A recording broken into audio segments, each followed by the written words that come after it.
call this meeting of the Prescott Unified School District Governing Board to order. Thank you all for being here. It's so wonderful to see so many faces out there, and I know a number of you are here because we are recognizing you this evening, and I'm really pleased about that. It's time for the Pledge of Allegiance. Ladies, Lily's not here, so go for it. I pledge allegiance to the flag of the United States of America and to the republic for which it stands, one nation, under God, indivisible, with liberty and justice for all. Thank you. Oh, there she is. You got it.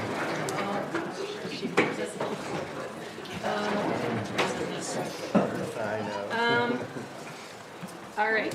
Next is approval of the agenda.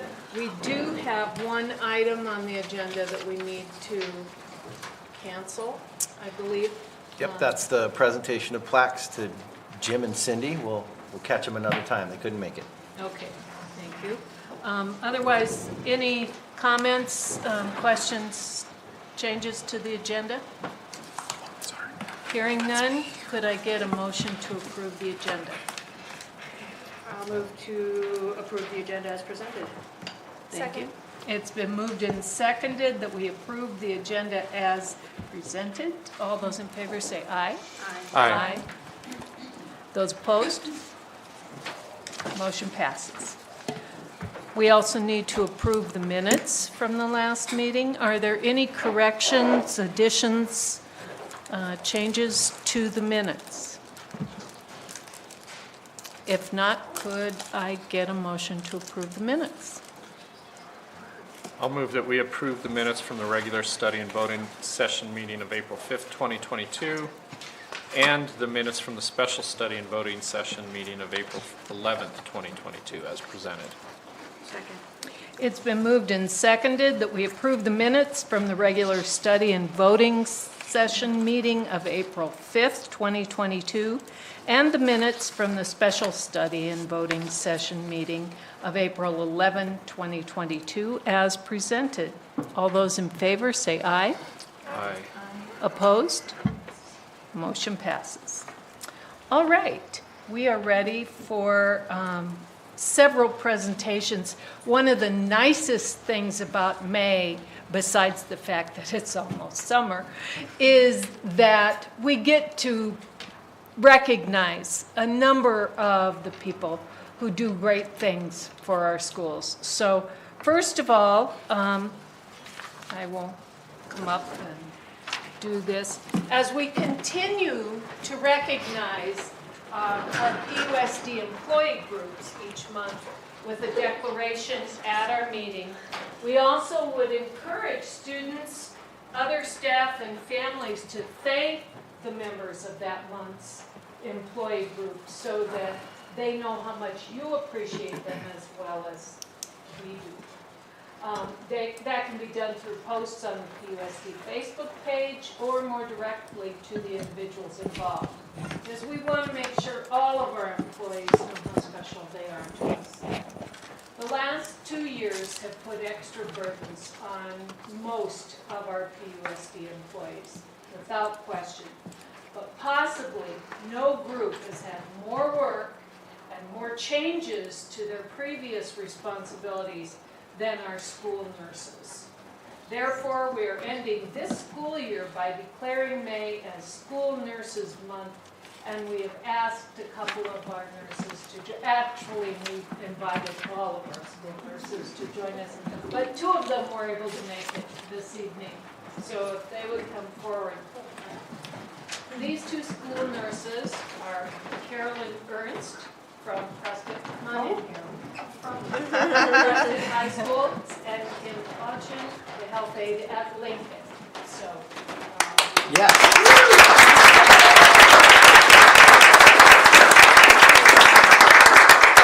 Thank you.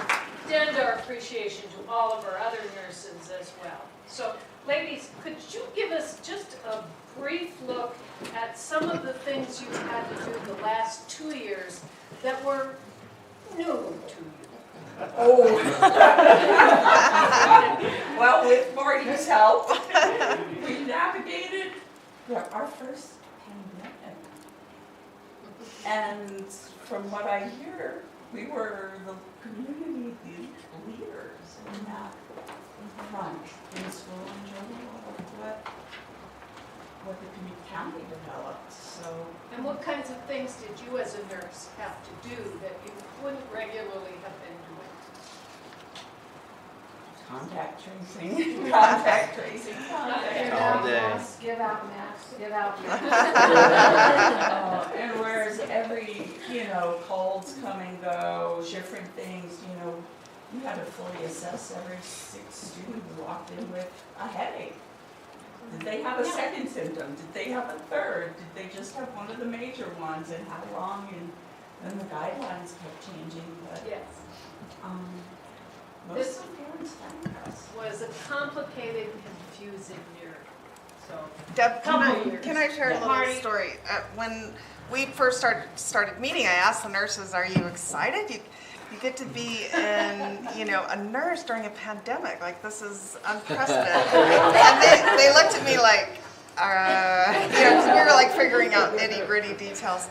But then I have to share that Carolyn, when we had our first vaccine clinic, and the folks came through, and she helped in many vaccine clinics besides the school one. The relief, especially of our elderly population, I was so concerned. That's when you said, this is the part of the pandemic I like, is now that we can, People were very grateful. yeah. And you guys, our nurses, helped a lot in our vaccine clinics, so that was very helpful. It was fun to stab everybody. She got me. I got to stab Joe. It was kind of scary. all right.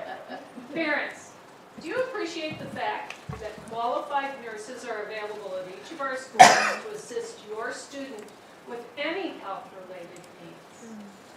Teachers, are you glad to know that your students have access to someone in your school who can assess and respond to various health issues? And students, does it feel good to know that there is a nurse at school who can help you if you're not feeling well?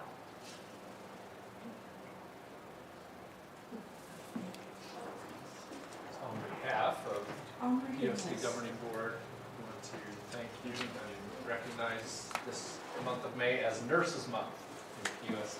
Yes.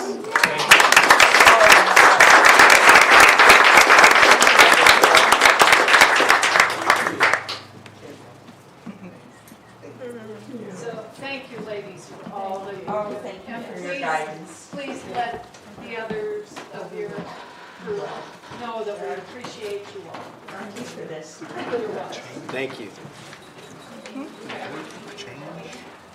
Mine looks the same.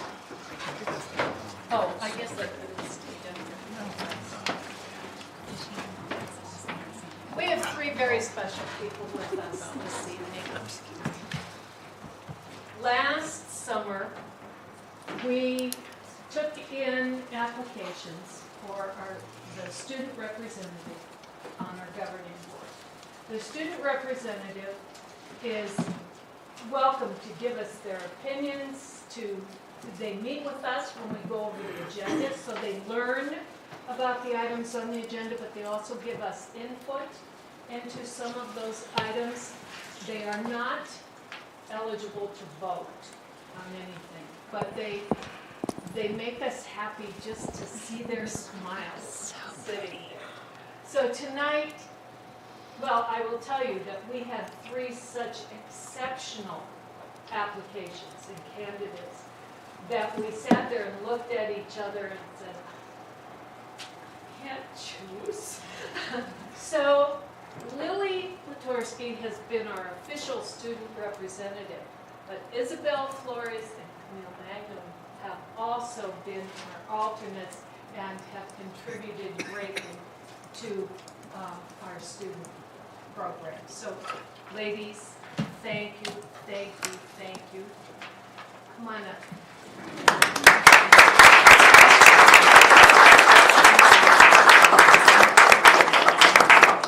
Okay, it's up to you. All right. The ladies are each receiving a plaque, and this year I think they all have their own names on it. Yeah. Oh, that's good. Last year we had a mistake. They say in recognition of, in this case, Lily McCoy, for her willingness to serve as the Prescott Unified School District Governing Board student representative. You brought perspective to our discussions, intelligent inquiries, and insightful suggestions.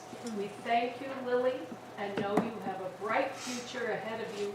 We are proud to know you. That's for you.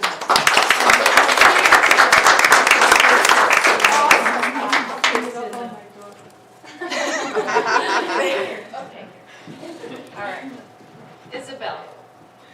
These say the same thing, so I'm not going to. So, Isabel, thank you. Thank you so much.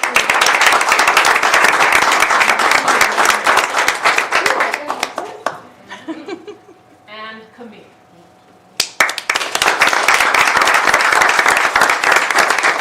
Congratulations and best of luck, ladies. We really appreciate all you've done. And they've all hung in there all year. I mean, they could have gone elsewhere, but they come and they sit through these long, boring meetings, and they don't ever actually go get this over with. So, thank you. Ms. Dillon, can we hear like 15 seconds each what the plans are for next year? That would be lovely. So I'm going to Amplify College to study radiology. That's my plan at the moment. Looking forward to that.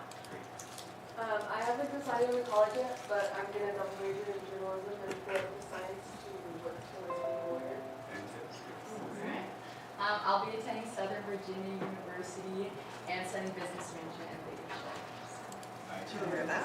Good job. We're very proud.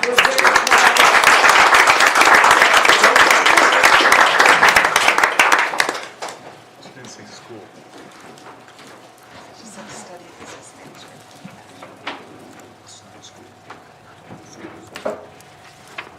All right. Our next presentation is by Martha Helsley, who is with our AmeriCorps Vista program, and this will be on Loom since she's not here. Helsley, and I am the AmeriCorps Vista, serving as the Student Success Coordinator in conjunction with Jim Gandy and Cindy Foss of the Student Success Team.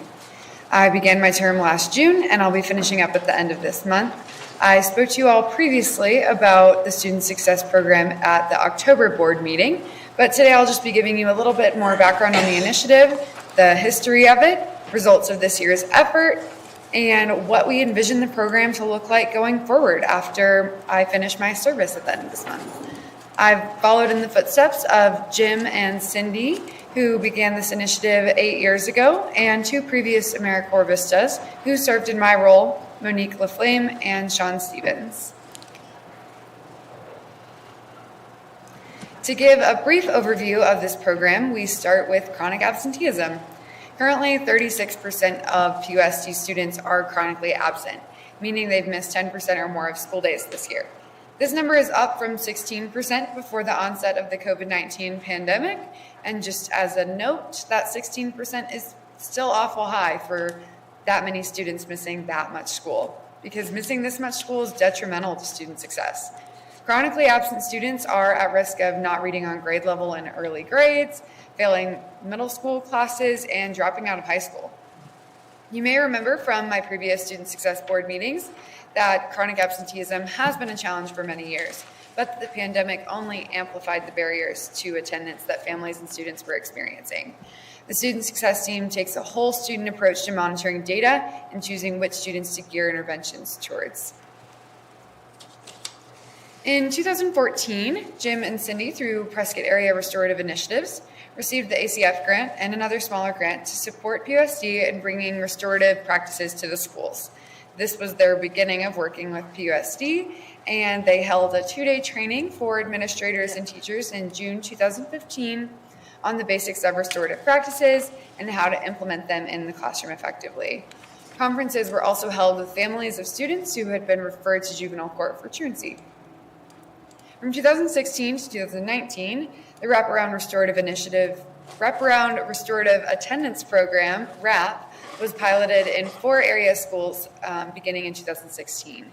WRAP focused on ongoing data gathering, messaging, conferencing, and individualized action plans for the most challenging students. Jim and Cindy expanded their efforts in 2017 by training teams of volunteers to assist with calls and mailings, and they had meetings with school administration on a regular basis in order to work towards a more preventative approach to chronic absenteeism. In 2018, Jim and Cindy continued their regular meetings with the middle school administration and also began having meetings with students. In 2019, the AmeriCorps Vista project began in an effort to have an employee at the district coordinating all of these efforts. The first Vista was called the Attendance Success Coordinator, and it was led by Sean Stevens. And he worked with Jim and Cindy to create the attendance dashboard in PowerSchool that still operates today and allows administrators to check their absenteeism levels on a high level at the school level on a daily basis. As soon as you log into PowerSchool, you can see the number of students that have missed 10%, 15%, and 20% of school days. The team created lists of at-risk students and collaborated with the schools to call, conference with, implement action steps for, and monitor progress of those students. Regular metrics on attendance were provided throughout the year to expand on the data that was provided in the dashboard. The COVID-19 pandemic began in March of 2020, which greatly complicated the issue of attendance. So in 2020, Monique LaFlame took over as the second AmeriCorps Vista, and despite working remotely much of the year, she was able to create a training manual and train volunteers to work with schools and engage with families virtually. She also created alerts in PowerSchool for students that were chronically absent, students that were failing one or more class, and students who had been assigned in-school or out-of-school suspension. Those are little tiles at the top of a student's profile in PowerSchool, and it's another easy way to just immediately see a student's situation for administrators. Words of Darla Eastman, the district launched a free district-wide tutoring program this year. Darla has worked super hard to recruit qualified tutors and connect them with students of all grade levels. And she plans to send surveys to parents and tutors at the end of this school year in order to gauge the success of the program, and then make adjustments going forward and make it even more successful next year. She's doing great work over there. And 53 students are currently enrolled in the program and receiving super important academic help from dedicated tutors. Also, just before Thanksgiving, the governor's office had funded access to Engage Arizona for districts across the state.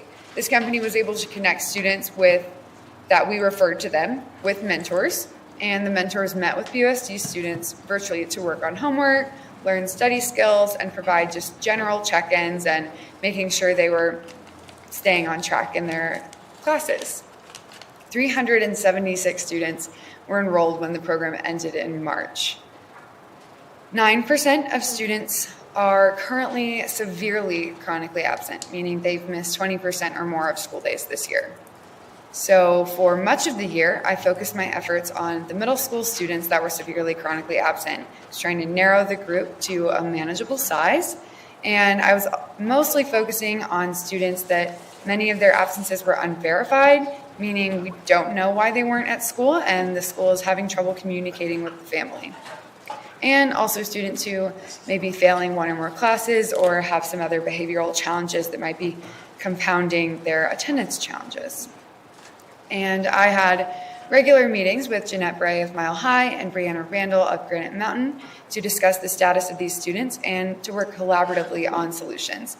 These meetings were super powerful and a great way to dial in on students who needed our support. And I really appreciate Jeanette and Brianna taking time to meet with me and really dial in on these students.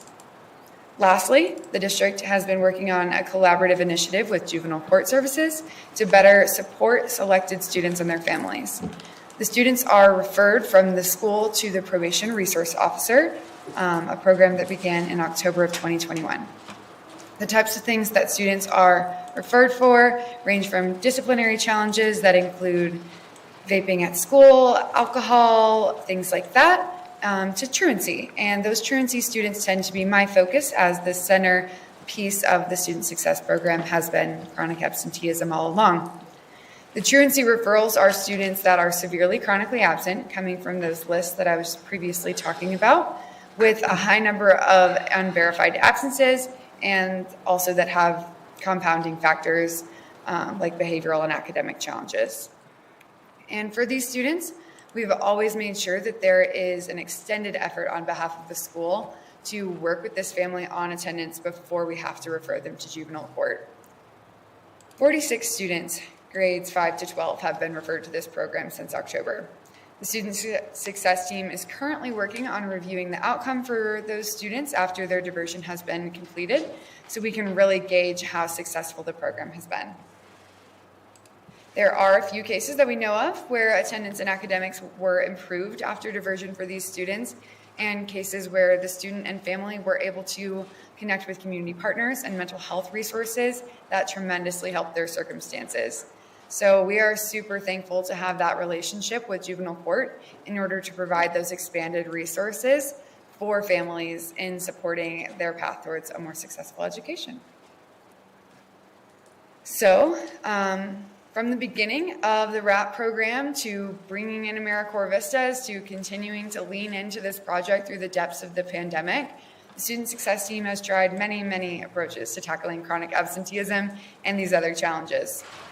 We've got a good idea of what those best practices are, but this is the final year of the AmeriCorps Vista project, as Vistas are on a 3-year cycle, and Jim and Cindy have also chosen to retire from the program after 8 years of incredible dedication to PUSD.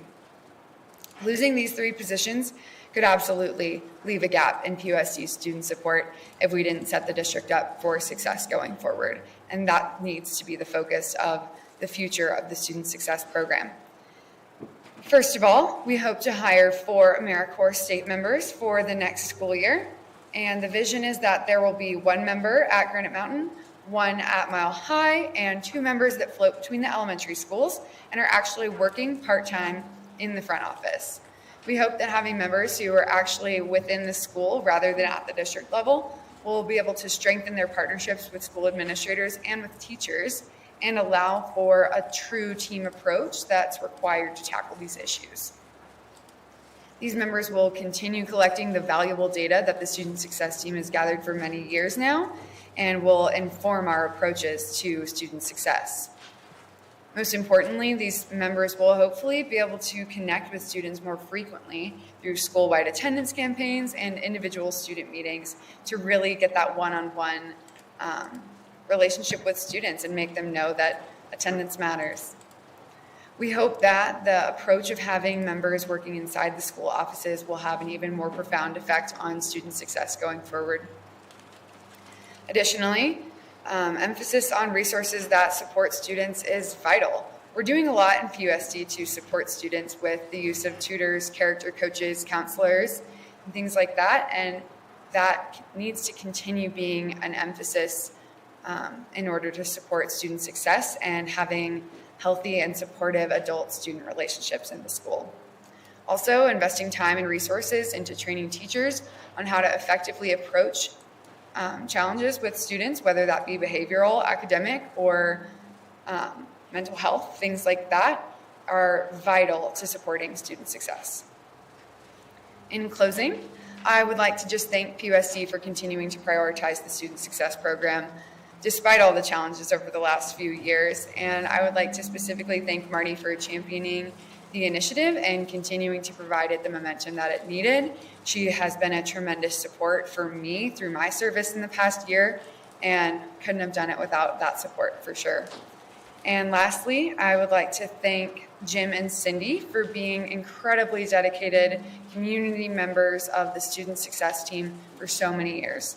None of this progress would have been possible without their efforts. The program probably wouldn't have even started without their efforts. So a big thank you to them, and I'm excited to see how PUSD grows in this program going forward, but thank you all so much for your time and have a great rest of the meeting.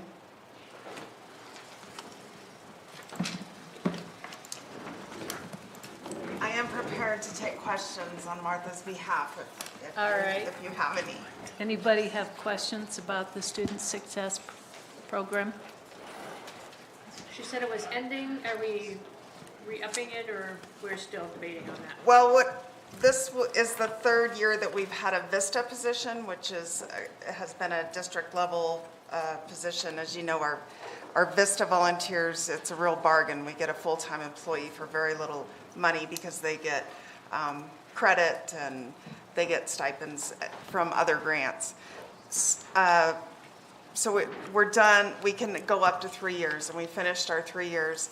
And we found that it's really a complicated, multifaceted community issue. And we made a lot of progress in certain areas. And what we'd like to do is hopefully get your approval to get some AmeriCorps state volunteers, which are even more budget friendly. And they would give us 300 hours at the school, actually working at the school and helping to promote good attendance, maybe some incentive programs. We couldn't do any kind of incentive programs with students during COVID. We just didn't want sick kiddos forcing themselves to come to school. But now that that's hopefully on the downswing, we could encourage some of those things again. And we have some more ideas, but they really need to be implemented at the school level. At the district level, I think we've done as much as we can. Any other questions? Okay, thank you. The next item on our agenda is the presentation of cords to the AmeriCorps school ambassadors. Marty? So we have Annie Reichsnyder here and our high school ambassadors. Annie came to us 2 or 3 years ago with this program. I'll let her describe it a little more, but it's a wonderful opportunity for our students and for our high school students and for our students in classrooms to get a little more support. And they are finishing their year-long term, and Annie is here to recognize them and give them cords for graduation. Will you describe the program a little bit, Annie? Yeah, so first of all, AmeriCorps, you saw our amazing member, Martha, and we have Sarah in the audience. We have our VISTA program, we have our state program, we have our student ambassadors, and then soon we launch Public Health Corps, which we've already collaborated with. So in total, we have about $250,000 worth of resources from AmeriCorps invested into the school district. And we're so excited to continue that partnership with your help and support. I personally am just so proud of our student ambassador program. This is year number 3, where our student ambassadors earn high school credit, college credit, and then earn an academic scholarship to use after their service term is over. And they, this year, worked in our elementary schools, no middle schools this year, just elementary schools, and our farm to school program. So we are presenting amazing graduation cords to them, as well as certificates of completion. So maybe what I'll do instead of continuing to talk myself about the program is I'll have maybe the ambassadors come up and we'll present some stuff to them, and then maybe have them talk a little bit about their experience, their name, their experience, and then future plans. We'll steal Mr. Tenney's idea there. So, all right, so let's have our 4 ambassadors come up.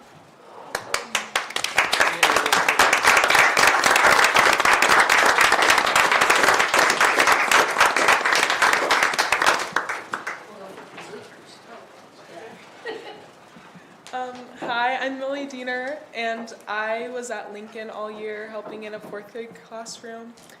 And my favorite part of the program was just being able to actually go back to Lincoln, because I went there in 4th grade. And so seeing like all the old teachers and like kind of reliving those memories, I guess, was really fun for me. And next year I'll be going to Auburn University, and I'm still undecided on my major.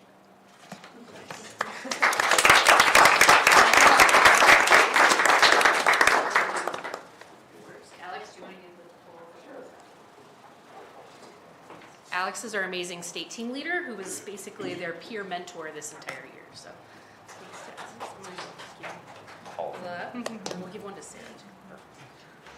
So this is known as grad swag, and they get to wear this at graduation.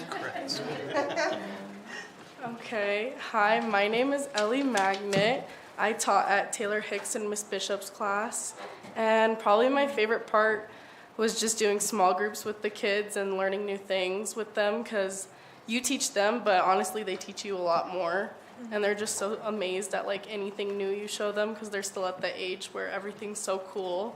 And then next year I'm going to Liberty University in Virginia, and I'm studying sports management.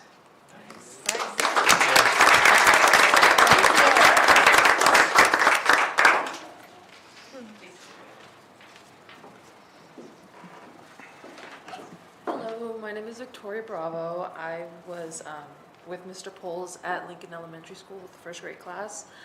And I would say my favorite part was just getting to see all those kids and their smiles, giving me drawings and whatnot to decorate my dorm room. And my future plans are going to NAU, and I'll be studying psychology. And then we have one more, but I'm going to have Sarah come up from the PUSD Farm to School program just to present this last part. Did you want to say a few words? I sure do. Miss Ainsley over here. She is our AmeriCorps Garden Champion and High School Ambassador, and she has been a tremendous help with our program this school year, particularly with our garden clubs at Lincoln and Abaya Jed and Taylor Hicks. So she has been a great hand in the garden club, and she connects so well with students, so I'm so glad to see that she has an interest in teaching kids now. So here you are. I'm actually a junior this year. Next year I'll be a senior at PHS, and I am planning on doing the student ambassador program to work within the classroom next year as well. Oh, good.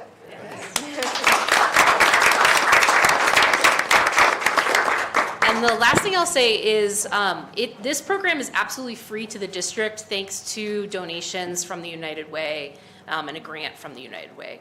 So we aptly named this the United Way Student Ambassador Program within PUSD to really thank them for that community partnership that really, I think, makes Prescott, everybody's hometown. So thanks again. Wait, Annie, don't go anywhere. Oh, okay. Okay. So I just want to say this is a wonderful program because it does provide additional support to the teacher in the classroom. And maybe the high school students don't know it, but we're kind of hoping to do a little grow your own here. And maybe they'll remember how great it was teaching kids and come back to the teaching profession sometime. But if you don't, that's okay. We won't hold it against you. In fact, from year one of our student ambassadors in our inaugural class just got accepted to NAU in their teacher program. Really? Yeah. Great. So, yeah. Great. Stay in touch. And we have 5 or 6 already for this coming year. And so we'll get them going for next year. And then Annie, I was hoping maybe you could explain the public health grant that we got and how that's going to benefit PUSD. Yeah, so thanks to the American Rescue Plan, there was a huge investment of AmeriCorps and CDC funding for public health corps professionals, and Prescott Unified School District was one of 4 awardees in Yavapai and Pima County that will actually receive 4 full-time, the equivalent of full-time, free to the district again, full-time folks that are going to do social emotional learning and health and wellness throughout the district. So we're really excited. Arizona Serve was one of 53 programs in the entire country that received these awards, and that alone is around $100,000 just to the district in AmeriCorps funding. So, yeah. Yay, let's give a hand for Thank that. Okay, picture time, ladies.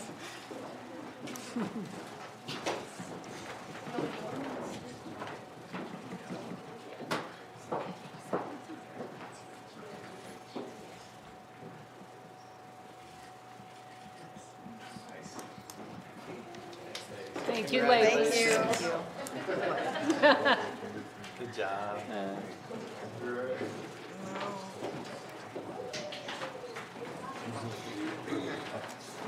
And thank you to the families for being here to support them.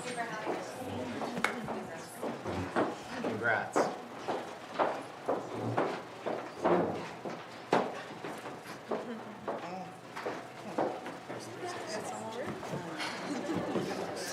Last empty. All right, next item on our agenda is our current events. Last night, we had the 7th annual Rising Stars from our awesome PUSD Education Foundation. And the foundation chooses 8 students who meet a bunch of criteria and have overcome some adversity in their lives. And then those students choose the teacher in PUSD who most has affected their lives. And so we have dinner and tell stories and everyone cries. And it's just a beautiful night. I remember back to when the foundation started this process, and the parents on that foundation and the community members said, we know what happens inside those doors in PUSD.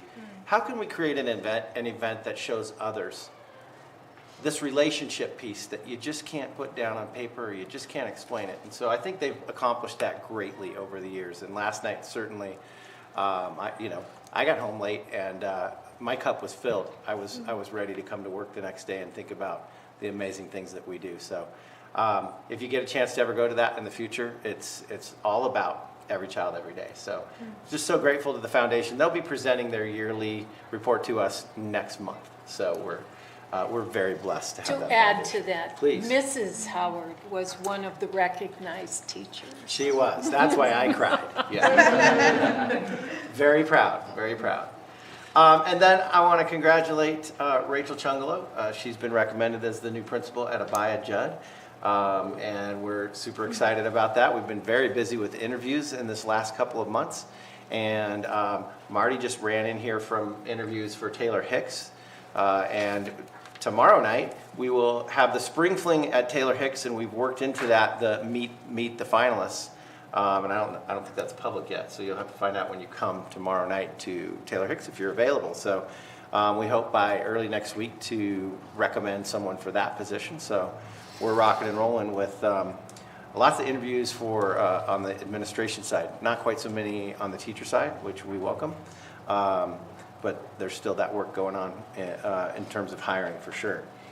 And then, it's like these girls that were just up here. It doesn't get a whole lot better than this. We just found out, I think 2 days ago, that Callie Oriel was appointed to the U.S. Naval Academy, Prescott High School senior. And then also Lincoln Eby, who grew up down the street from me and graduated last year.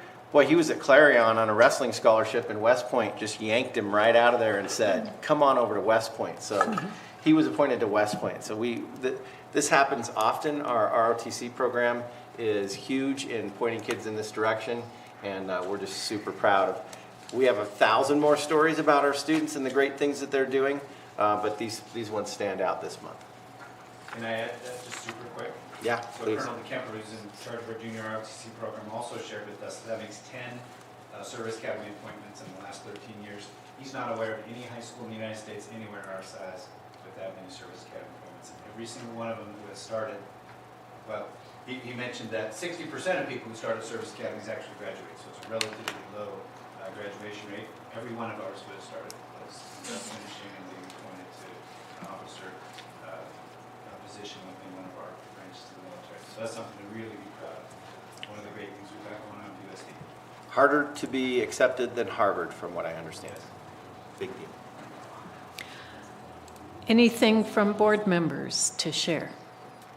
I just wanted to share that I had the privilege of attending the Rising Star Banquet, and one thing that really stood out to me was just how not cookie cutter the Rising Stars were, and it really drove home the need to continue to offer just a diverse array of programs and offerings.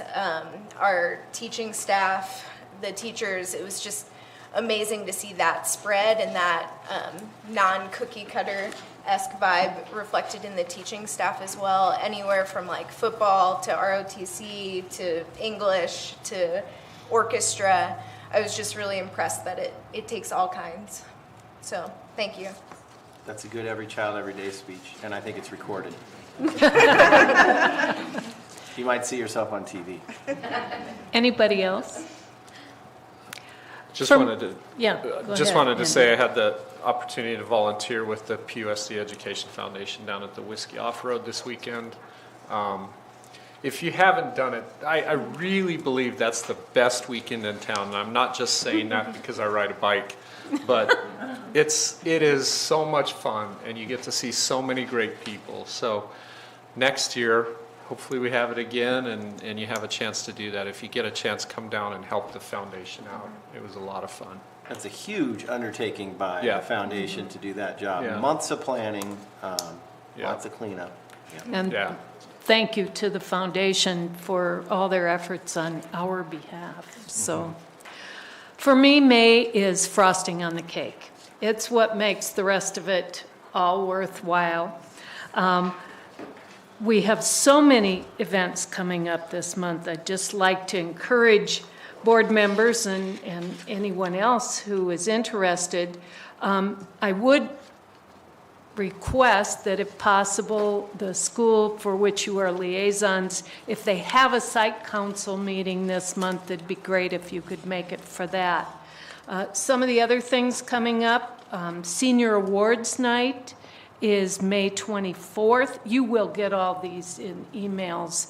But I'm just throwing them out there. The senior tour, which will take place the morning of the 25th of May, is just a hoot. I just love watching this. Our seniors go and march through all the schools in the district and let the little kids dream. So that's a great event. We have an 8th grade celebration on May 25th, right, Andy? To send our 8th graders on to high school.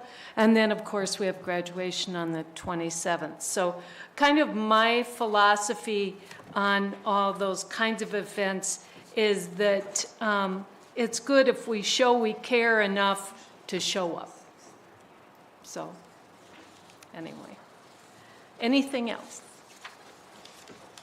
All right, next item is the consent agenda. Are there any questions, anything you'd like more explanation on our consent agenda? I just have one, if we could, I guess it's Joe, it's on the SEI. Okay. Oh, the ESI, number Yeah. 6? Yeah. Yeah, I'm trying to look at the acronym here.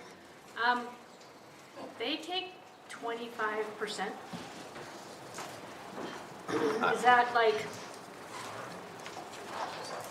I mean, okay, they take 25%. Is that really cost efficient right at the, like recently? I mean, this year we were short a lot of subs. We didn't have a lot of subs. They weren't supplying the subs. I've heard some bad things about some of the subs. I just would like you guys to review it one more time to see if it's cost effective. So you're looking at number 5, the YCESA? Yeah. Yeah, No, we can- actually, we number can- 6. Well, So number 5 is the sub-program. Number 6, ESI has some piece in that too. That's complicated, but ESI is the return to work for retirees that come back under a third party. YCESA is the sub piece. We've been doing that 7 years. And I believe most every district in Yavapai County does that also. So that whole consolidation piece helps. There's a couple options here. We could pull that item. We can study it further in June. We could do a whole presentation on it. It's on consent because it's the 7th year we've done it, but we could certainly pull it and table it. Take a look at it later.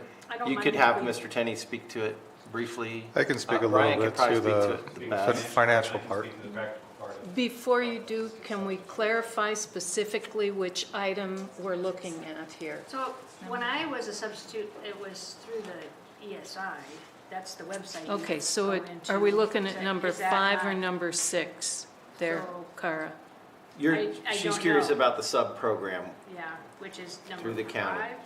Brian, why don't you talk about, just talk about YCESA briefly and how ESI rolls into that a little bit? Why don't you tell us the difference between the two?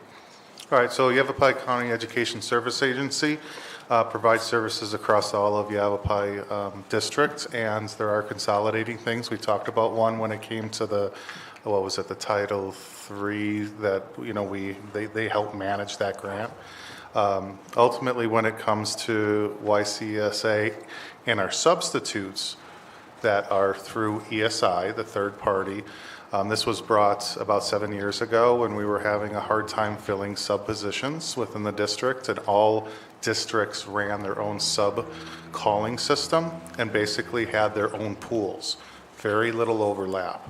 And so it was brought to as a proposal for Yavapai County's schools to join as a collective sub pool in which people then get calls for any district that they are curious about. ESI does have administrative and fees, but it basically is countered. For every dollar we spend as a district, we have to spend 20.07 cents, so 20.07% in employer-related expenses.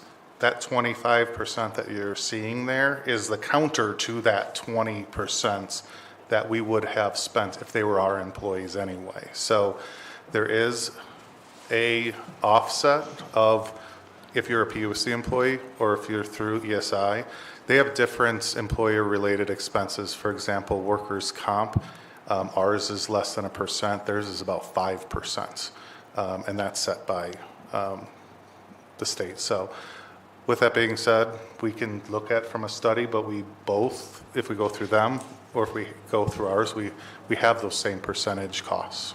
So we have the Close. same- Close. We'd also need to hire a substitute coordinator in our district. We did. A full-time person, and if you're looking at a paraprofessional, classified staff member, that salary plus the benefits that Ryan's talking about, you're probably looking at 40,000. Yeah, about 45.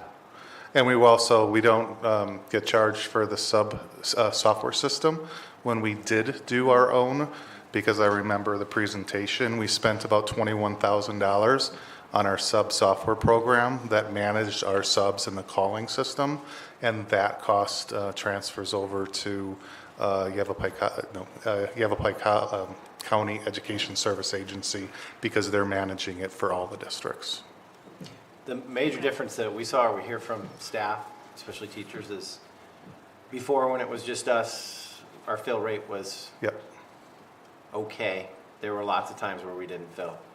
And then when we came to the county, that almost never happened. So people were singing praises for it. Now, stupid COVID came and made that hard on everybody, but the county's certainly bouncing back. But we lost a lot of subs during COVID, and now we're sort of bouncing back. Okay, so it pretty much evens out. It's not a huge drain. No, Cost savings overall. it's, you know, and we could do an analysis. I haven't looked at it in a while. If anything, if it's even a little bit more expensive, I mean, it's that offset of a school isn't waking up to having 4 substitutes not filled and having the teachers coming in and prepping and not having their prep time. And you know how that is at the middle school level. And so we can do a cost analysis, but it's pretty close, and the savings of having almost a 98% fill rate for the year is definitely, if it's a little more expensive, if we looked into that, my opinion would be it's worth it. If the schools fill it on their own, do we still have to pay the 25%? You mean with our long-term subs that we have at the schools, if they use those staff? No. If Tracy, I wasn't on the school board yet, Tracy calls me, she's like, we have a math teacher out for 4 days, can you come in sub? I'm like, yes, I can come sub. Do we still have to pay that? We do. We have a few parents who are certified and volunteer their time as subs. So we can call them and say, hey, we have a vacancy, can you come sub? And they do it for free. So we utilize them as long as they're certified and capable, we do. Now, if it's just a volunteer in the community who's not certified or fingerprinted, we'd have to look at that. But we do that when we can. We have certain parents that like to work at certain schools that are certified teachers. Okay, not exactly what I was asking, but Be okay. a substitute teacher for free. What's that? Yeah. No, I was getting paid. I was Yeah. paid as substitute teacher, but I didn't go through the ESI system. But see, then we'd have to onboard you as an employee and pay that 20% additional cost that Brian's talking about as an employee. The only substitutes we have currently that are PUSD employees are the substitutes that we allotted out of the ESSER funds to be the roving substitutes. And that's it. All other substitutes go through ESI. Okay. Just another thought, 7 years ago when we did this, there was a big trend in our community of a group that was saying to us, you should contract all kinds of stuff out. You should contract everything out except for teaching. And I don't know that we agreed with all of that, but we certainly listened to our community and that faction of the community, and we contracted this out, we contracted food service out, and we contracted custodial out, which are huge. They were huge contracts. We're still doing all three of those contracts and a few more. But that was a bit of a change of a trend where we got out of business that we weren't necessarily great at because we went to college. We weren't great at custodial, or we weren't great at managing a subsystem. So we did listen to the community on that piece. I'm not sure if that trend is still out there, sort of a free enterprise trend, but we definitely listened to that, and those were tough changes at the time. Okay. Do you wish to request that? It's a math problem for Brian. It is a math problem, and it's a lot of work. It's This close. is my math problem. This is my math problem. Yeah. Like, are we, okay, we pay a sub $100. Okay, so do we pay YC, ESA, do they bill us $125? Or do they bill us $133? Because $133, you take 25%, that gives you $100 back to the. No, we have half-time, full-time, long-term sub rates. If it's $100, they bill us for $125. 125, okay, perfect. Positive. Yep. We reconcile every single one of those, and they come every 2 weeks, and it's a lot of fun. You can talk to Kathy Moody about that and Bonnie Anderson. It is. Okay, if you guys are sure that We it's audit it, and cost they. effective, that's all I wanted to know. Brian wasn't happy about that addition to the business office back in the day, but you're used to it now, right? Yes. All right. So for the consent agenda, any other questions?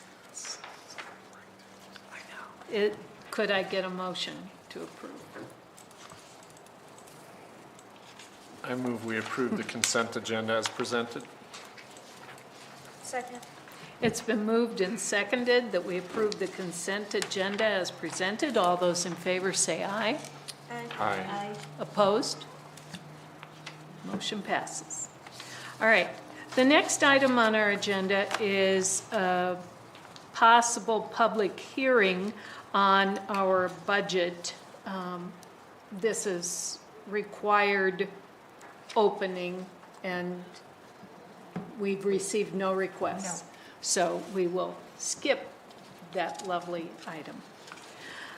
The next item on our agenda, we move to our study and voting session, is likewise related to our budget limits for M&O and so forth. Brian, you want to explain? Sure. Just what that is? So in June, we start our yearly process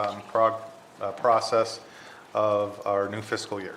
We make an estimation of how many students we're going to have because we're on current year funding. That's brought forth within 2 weeks. It needs to come back to the board to be adopted. Our tax rates are set upon that estimation. And then through the year, we find out what happens when it comes to the first 100 days, because that's how we're funded. And we are past the first 100 days. It is required if we're off by 1%, which with our budget is only a couple $100,000. We have to do a budget revision in December. We were not off by 1%. We didn't have to, which is rare. because you were guessing at ADM and all that stuff. So this is the first budget revision. It is the final budget revision. It is required by school finance and the Department of Education. Pretty much closes out this year's budget. I take all of our budget capacities and slot them into each of the categories, mirroring reality because we know how much we've spent in most categories and what's encumbered. That's what has not been paid out yet. We put it for you for a final vote. Really, the only thing of note is that we did estimate to be closer to pre-COVID numbers on our ADM. We were not as much to those pre-COVID numbers. We were about 45 ADM higher than we were last year. But when we do the budget, adopted and proposed budget in July, we're still paying bills and we still have purchase orders open in the previous year. It's not until September when I do the annual financial report that we know what our carry forward is. And so we had less kids, so that kind of dropped our M&O budget, but our carry forward went up because I thought we were going to have about 3.6 million carry forward. We ended up with 4.5 million carry forward. Oh. Those two things pretty much just netted to zero.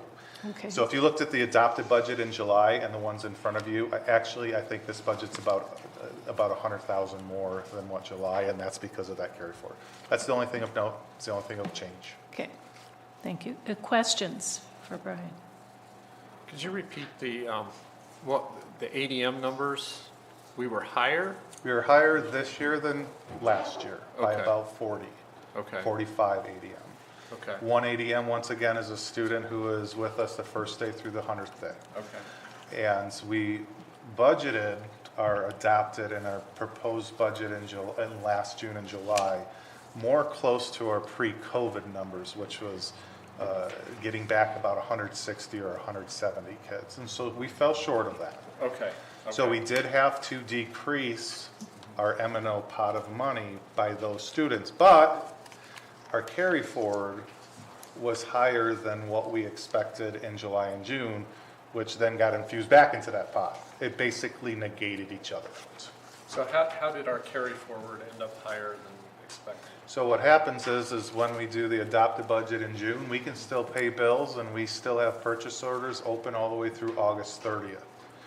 So it's not until we close. So if I have a purchase order for electricity for the high school, that's $700,000 and we're still paying a bill in July on that. Once we pay that final bill and we close it out, it unencumbers the money. Okay. So there might have been $150,000 extra on that purchase order than what we paid. Right. And then all of a sudden our carry forward went up by $150,000. Okay. Okay. And that's how it went. So from- savings in areas Absolutely. like utilities and Yes, things it's like that? closing purchase orders. Okay. And we try to have them as accurate as possible, but Okay. we still operate in the previous fiscal year all the way through August 30th. It's hard to do a June 15th Right. estimation, and I'm conservative. If I Right. say the carry forward's 4 million and it turns out to be 2.9, wrong way to go. Yeah. Yeah. Okay, Sure.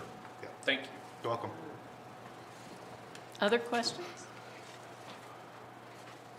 All right. Could I get a motion? Make a motion to approve the revisions to the 21-22 budget No, limits. I think you want to do The 20. 2021-2022 budget limits for the maintenance and operations and capital budgets as presented. That was what fit. Second. It's been moved and seconded that we approve the revisions to the 2021-22 budget limits for the maintenance and operations and capital budgets as presented. All those in favor say aye. Aye. Opposed? Motion passes. All right. We have kind of an exciting item next. It is exciting.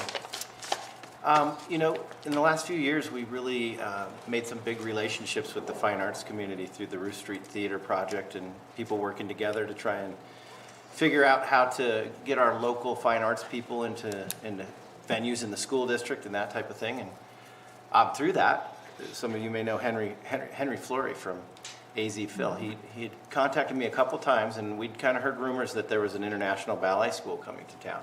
didn't know much about it.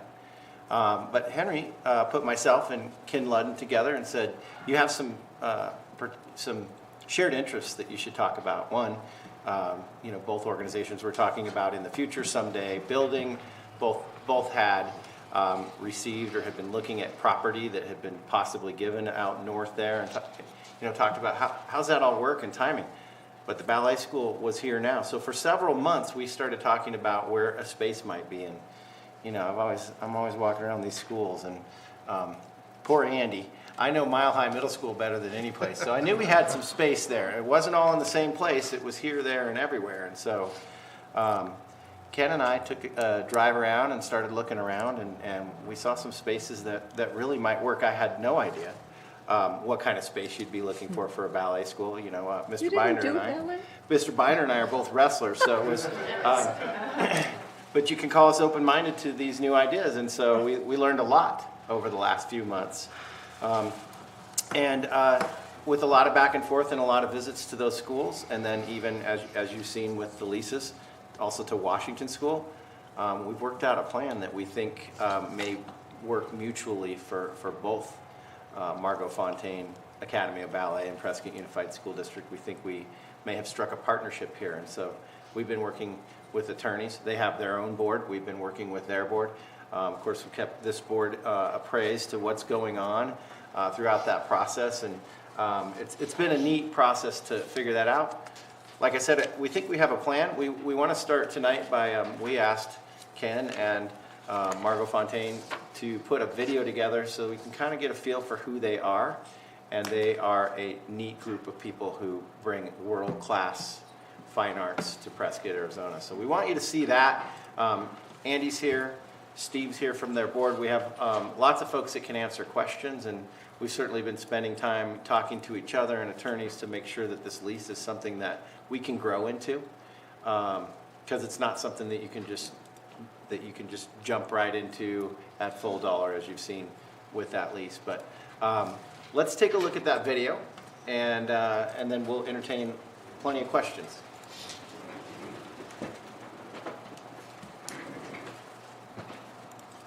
Welcome. It's my pleasure to be here today. I'm Kenneth Ludden, Director of the Margot Fontaine Academy of Ballet. And this video is our attempt to introduce MFAB to you.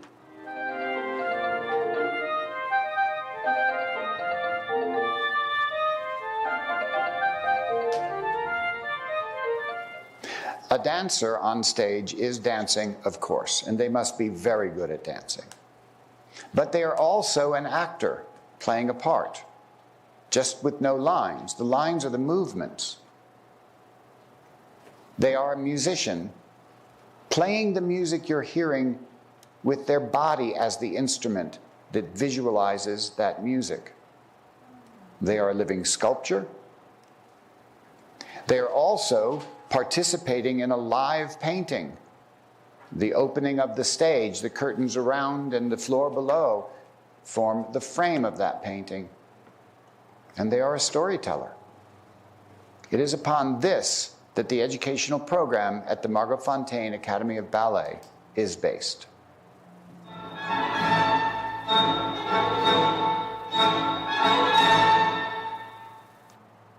Now I'd like to introduce you via video to some of the remarkable people that are in our international directorate and who will be here in Prescott directing MFAB. Hello, my name is Tara Tate. I'm the Executive Director of the Margot Fontaine Academy of Ballet. Art and culture are the blood of any civilization, and fine arts are at the very heart of that. Each generation of artists leads humanity forward into the future. Our mission here at MFAB is to continually develop that next generation of fine artists. My name is Sveinbjörg Alexanders, and I'm the Dean of Artists from MFAB. I have the wonderful task of helping the students through the MFAB training and into their careers. But a dancer's career is short, and at MFAB we prepare the students so they can be employed at the highest level of the fine arts, from graduation to grave. Hello, my name is Rainer Krenstetter and I'm Associate Artistic Director of MFAB. I'm really looking forward passing on my knowledge of the fine art of classical ballet. My name is Autumn Matheson Edoff. I'm the director of the International Training Certification Program. I'm also on faculty at the Margot Fontaine Academy.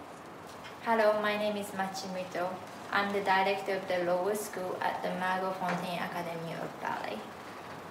At the lower school, we select the students who have the potential to have a historic career and teach them everything they need to know how to dance so that they can achieve a long artistic career. Hello, my name is Frank van Tongeren.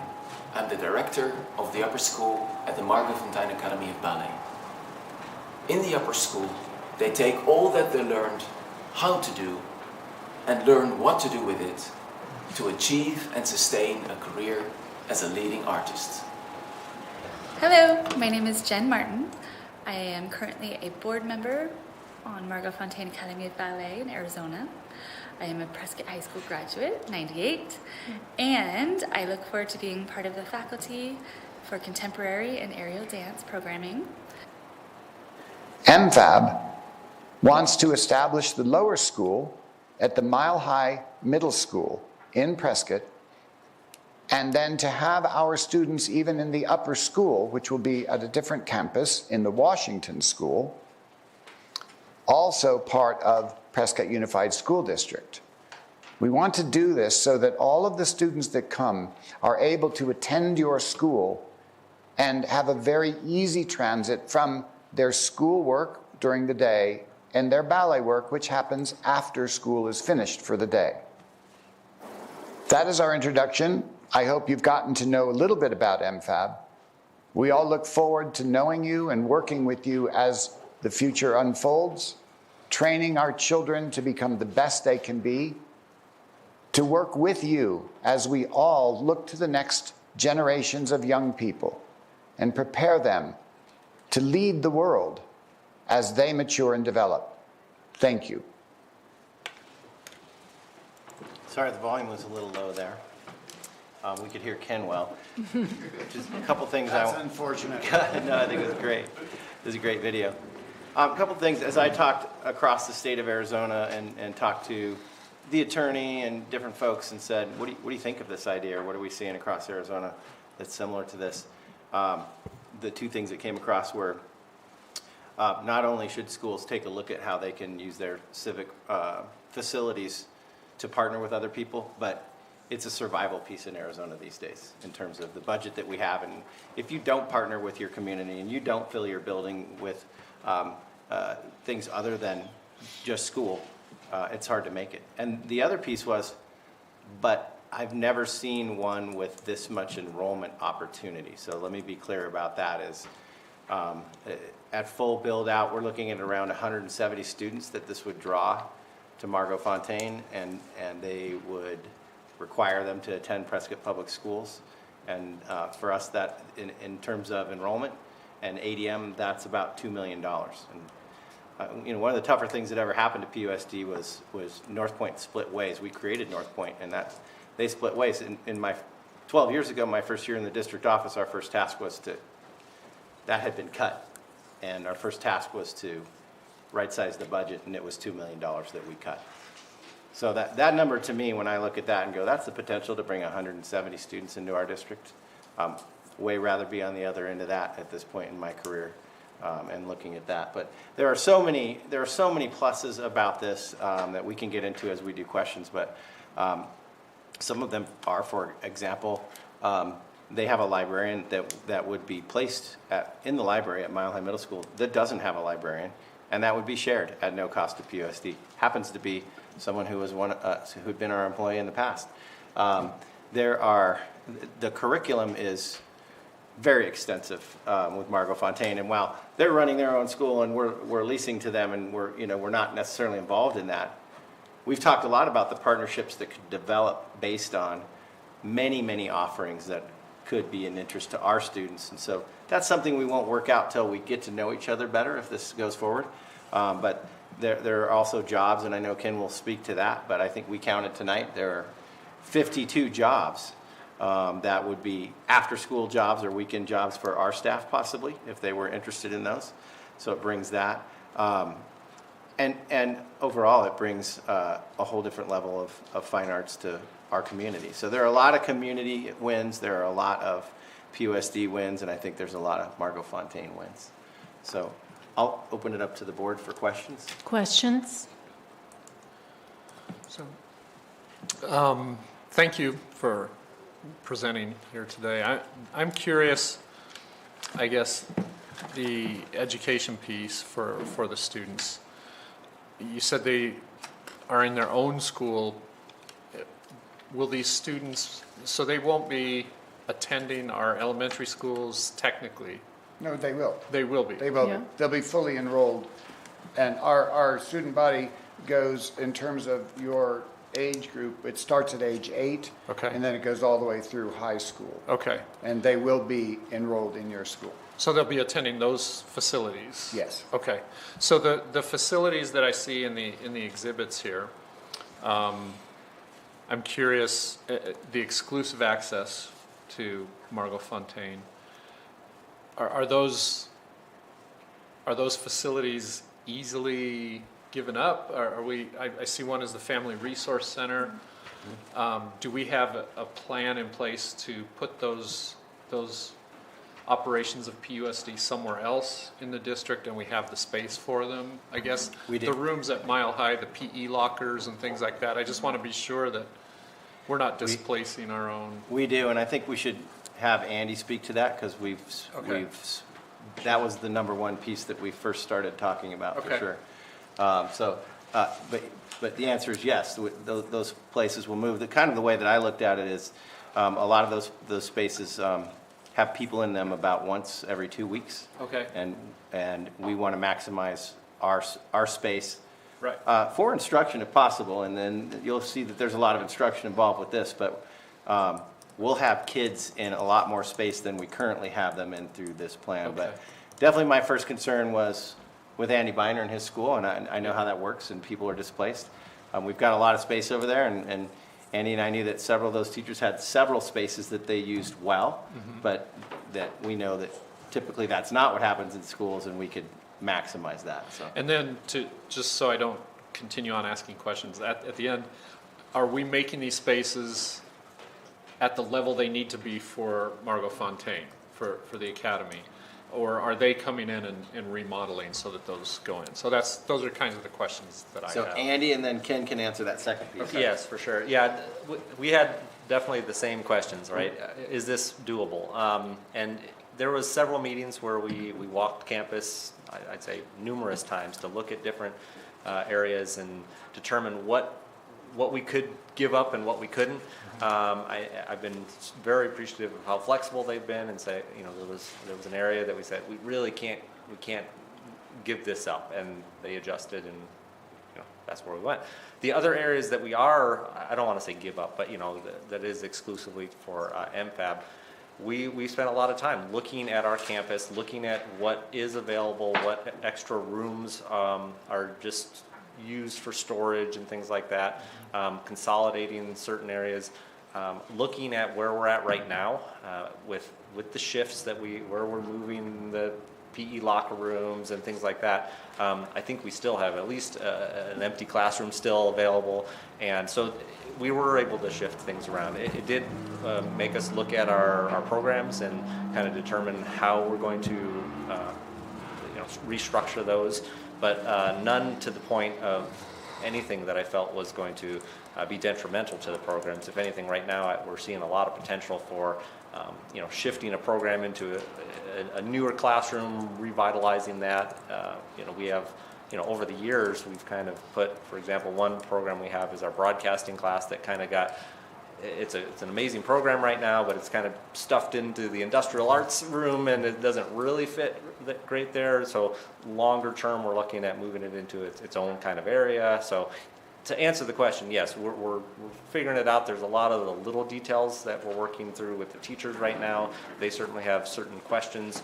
to say, well, what about this little area, or what does it mean to be a shared space? And so, we're working those details out. But overall, yes, we're able to figure that out. And I'll let him definitely speak to your second question. But I know that was something we were concerned about too as well. Like, is this really what is going to work well for them? And they assured us that it was not only doable, but almost ideal to have it been less than perfect, if you can remember your explanation. Thank you, Andy, and thank you, Joe. And very nice to meet all of you. We are the entire global MFAB structure. We have programs on 5 continents. And all of that is overseen by a British charity that's called the Fontaine Young Educational Trust. And that trust pays for all of the construction, the branding, everything to do with that, including, I'm going to say a word that is coming from making costumes, but that means something else in your department, including easement. And what we call easement is making things work.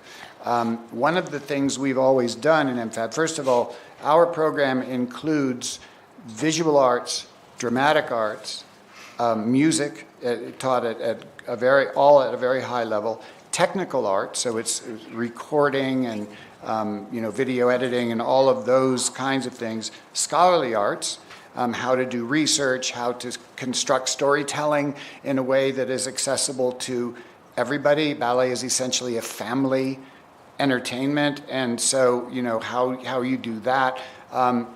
All of those departments work together in an integrated way.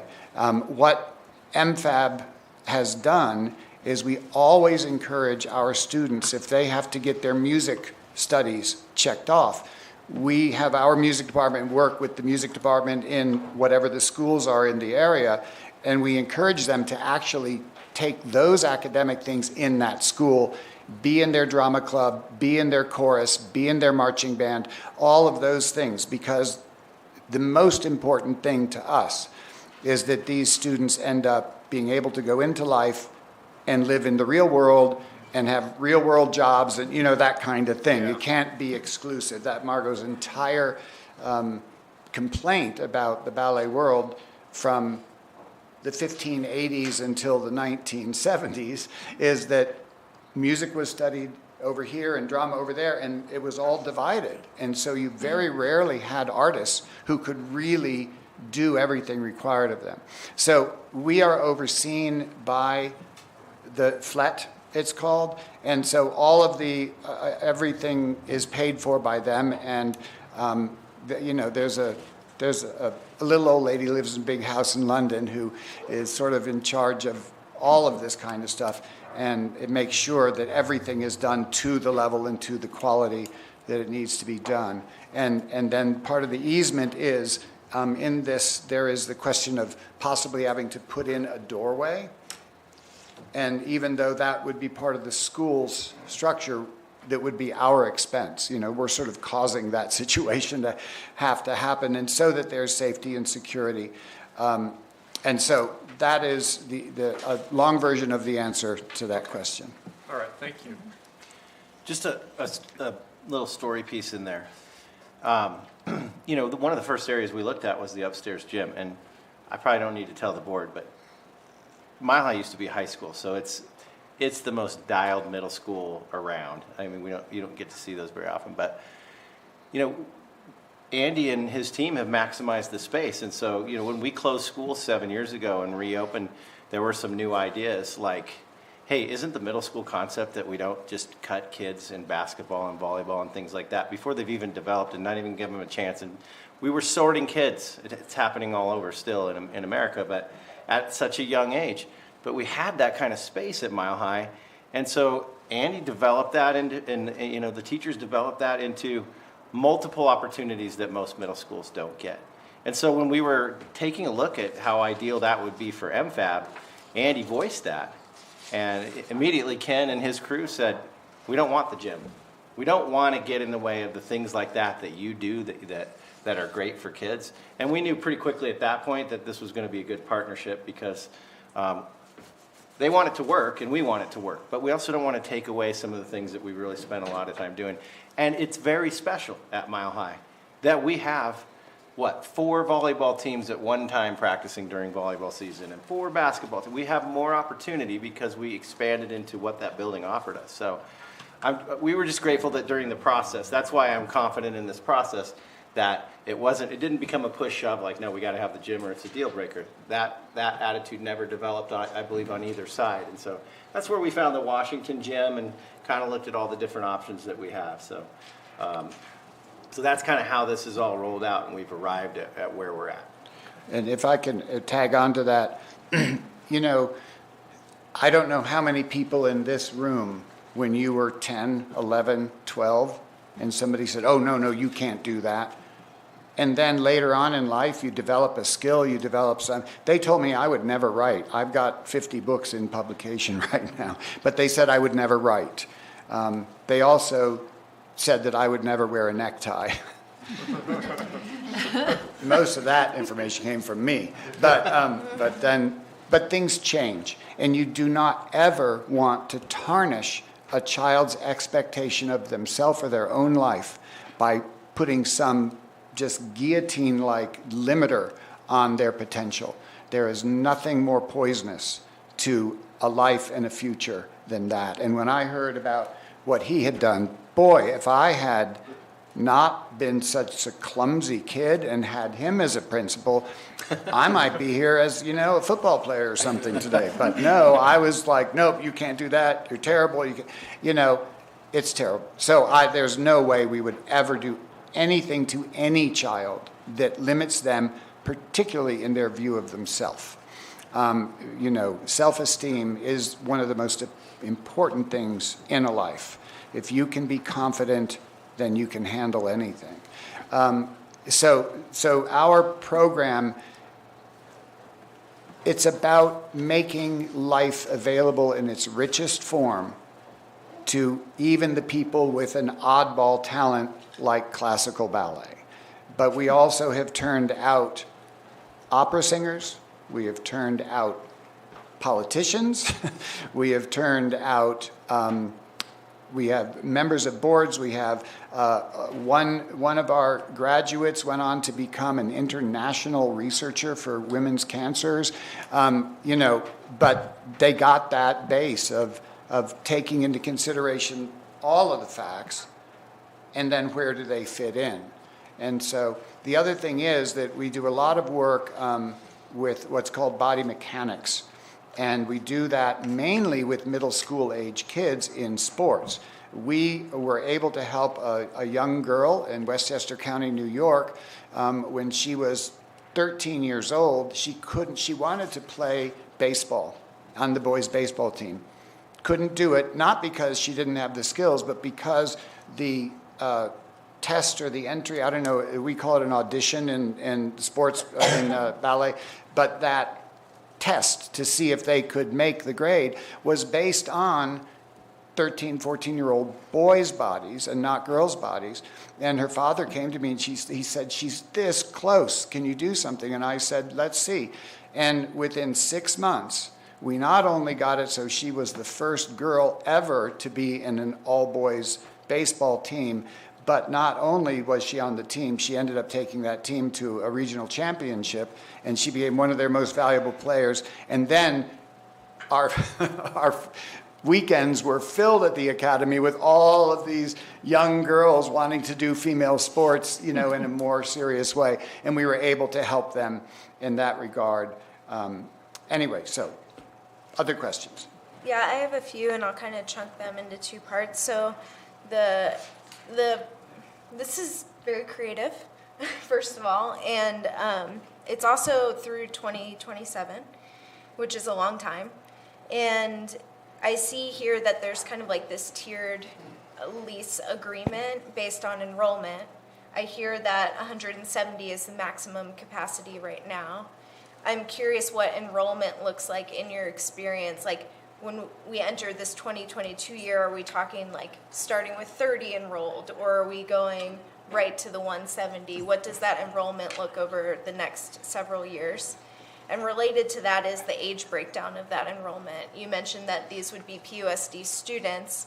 I'm curious what I imagine it's a pyramid, I could be wrong, but in terms of the age, is it mostly young, and then as they age, there's less students enrolled? Okay, so it's hard to, when you've gotten accolades, it's hard to say them when they're about your own program. Normally in a year when we do auditions worldwide, and we will have between 6,000 and 10,000 people audition, and we'll take maybe 40 because we're always right at maximum enrollment.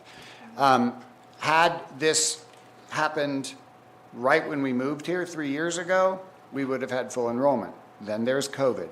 Now, for a prospective professional dancer, if you do not start your career in a company at the age of 18 or 19, you're not having a career.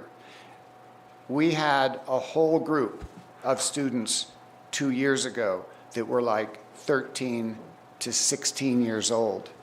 And because of COVID, none of them will have a career. And so we are going to have to, we have probably, it's funny you said the number 30, we have about 30, 38 that we know are coming. And then we have auditions going on all over the world. I get, I mean, I can't even tell you the number of emails, but from everywhere. I mean, in other words, it's very, Margot Fonteyn Academy is the highest. And so we won't have any trouble filling it. But what we don't know is as we restart after COVID, what's going on? Will parents trust their kids to travel internationally and be resident in a dormitory and, you know, in the COVID era and in America and in Arizona? And you know what I mean? So we will see what happens with that. But I am anticipating that we're going to have, I would say, at least 120 in that first year. The other thing is that 170 is, it's actually more like about 240 because we have what's called Academy Prep. Most people who study ballet, if any of you have, know that you just study ballet, but our kids have to study music and drama and storytelling and how to do research and technology and all things like that. And so a lot of times their dancing skills are fine, but we've got to get them up to speed. So while we have the full 170 in the academy, then we will have another 80 or so in Academy Prep so that they can get their other skills up. The other thing is about in looking at the number of students, just thinking of 5 of our families, okay, so that's 5 ballet students. Each one of those has between 2 and 4 siblings, all of school age, and they're all moving here. So the 170 number is a low estimate, but that would be our max. Did I answer all of your questions? Yeah, and then just the age distribution. Okay, so level 1 is 8 and 9 years old, but depending on development, as all of you know as teachers, it can go also through 10 years old. It can be 3 years. Then level 2 is 10 and 11 years old, and we have we limit it to 14 per class. Teacher to class student ratio in dance is 14 to 1. And so that level 2 is 10 and 11 year olds, so there's 14 10-year-olds and 14 11-year-olds. Then when we get to level 3 in the lower school, it's 2 years, and those are 12 and 13-year-olds. And then level 4 is 14 and 15-year-olds. Level 4 can go up to 16. Any one of the other levels, they could repeat a year, depending on student population and their development, et cetera. So the lower school is from 8 years old to 16 years old. Then the upper school, now in the upper school, it's a 4-year program. And if you are trained well enough, you can do the 4-year program in 2 years even. And so those ages are, they aren't by category, it's by merit. So that would be 16 to 20 years old, and that would include your high school students. And then we have also been tapped by Yavapai College to work with them to develop a dance department and a dance major. And so the older ones of those would be taking their courses at Yavapai College. And our kids also in the lower school, the ones who qualify, get AP courses. And now that there's a fine art dance program, degree major at Yavapai College that's a 2-year, they can complete their college degree by the time they would go into company. So they can enter a company and already have their college credential, and then they can go, after their performing career into things. The other thing that they all study is administration, grant writing, management, all of those business side of the performing arts and fine arts world. It is so important that dancers understand that so that they can negotiate their own contracts, and then they can become administrators and directors later in their lives. So in all those levels, are they mostly equal in terms of the number of students? Okay, lower school is 14 students in each class. Upper school is 20. Okay. And then in the academy prep, there's 40 and 40, lower school and upper school. And so it's 2 20s in each school. Okay. And then my last question is just, and maybe you want to answer this, I don't know, but it does seem like this could be a precursor to a lot more opportunity. And I'm just curious, based on the district's experience with North Point, what is to prevent the ballet school from just becoming a school on its own and not being in this partnership? Well, I don't understand the question. When you say a school on its own, what do you mean? I think I can answer it. Yeah. That's why the upper's a 1 year. It's a possibility, a more realistic possibility that they may build that first. But then also we were brought together because we're having a community conversation about building in the future. And so there's, that hadn't dawned on me until Ken said, if things go well, then when you build, we'd like to be a part of it. That's a possibility of this. We have to grow into that. But that's why there's a 5-year lease at what he's calling the lower school at Mile High, because they know they're going to need it for that amount of time. There also, I might add, because we're all having this discussion about future all the time, is that there's a clause that we added yesterday to make sure that if Mile High's ever sold, that there's an out, and it gives their school, like ours, what we'd need to finish the year and it gives time to plan that, but we'd have to give a 90-day notice and then the rest of that year. So those things are thought out, but yeah, you raised a good point. We hope that the partnership grows into more opportunities. No guarantees of that, but that's 5-year lease is a bit longer than we started with a 3, but that's the reason for it, is so that we could hopefully grow together. Is your question about that we would become a competitor? Yeah, like buy Mile High and have a ballet school for Well, first of all, students. we can't grow beyond those numbers because it's just not tenable. You can't educate people properly with more than that. So that couldn't happen.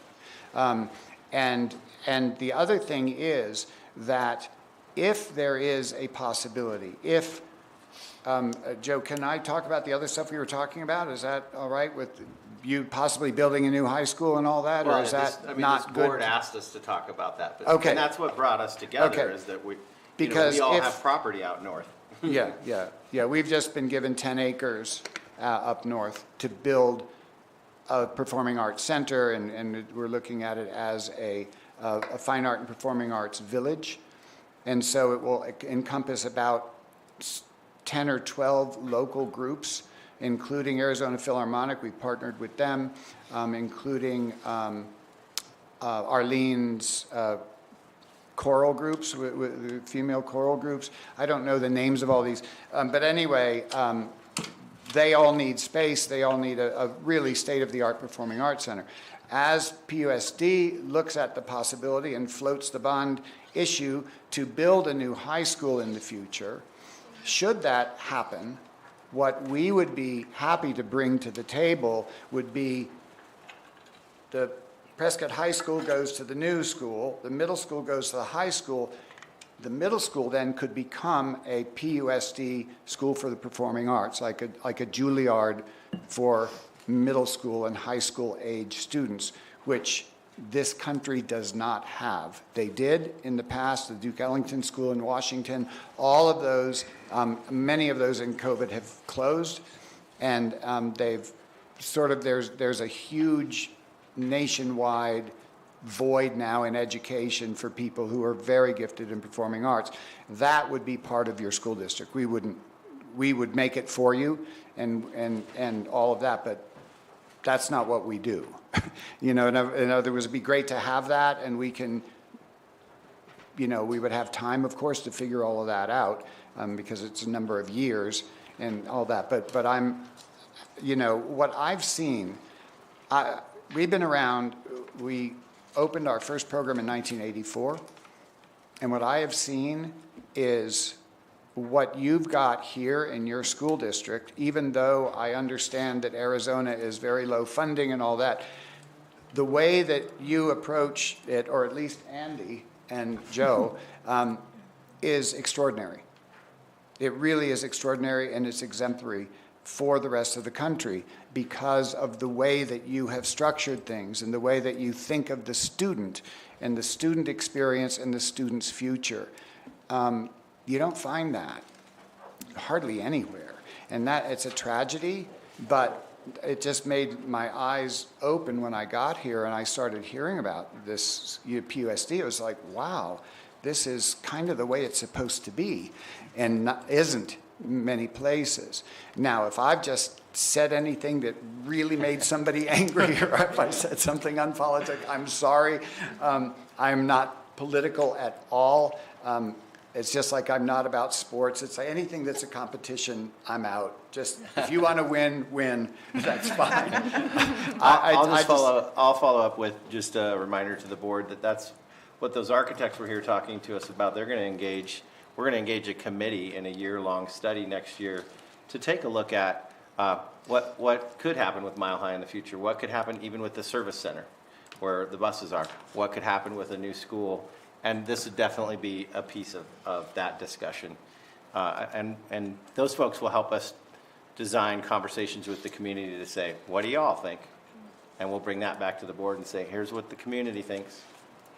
Ken, following up on Sarah's question, would I be correct in saying that MFAB, if you have your own school, you have your own building or whatever, would probably not be interested in putting together a program that offers 8th grade English and family consumer science and pre-algebra and so forth? No. No. We are solely focused on they're not going to set up that, a school, a regular school.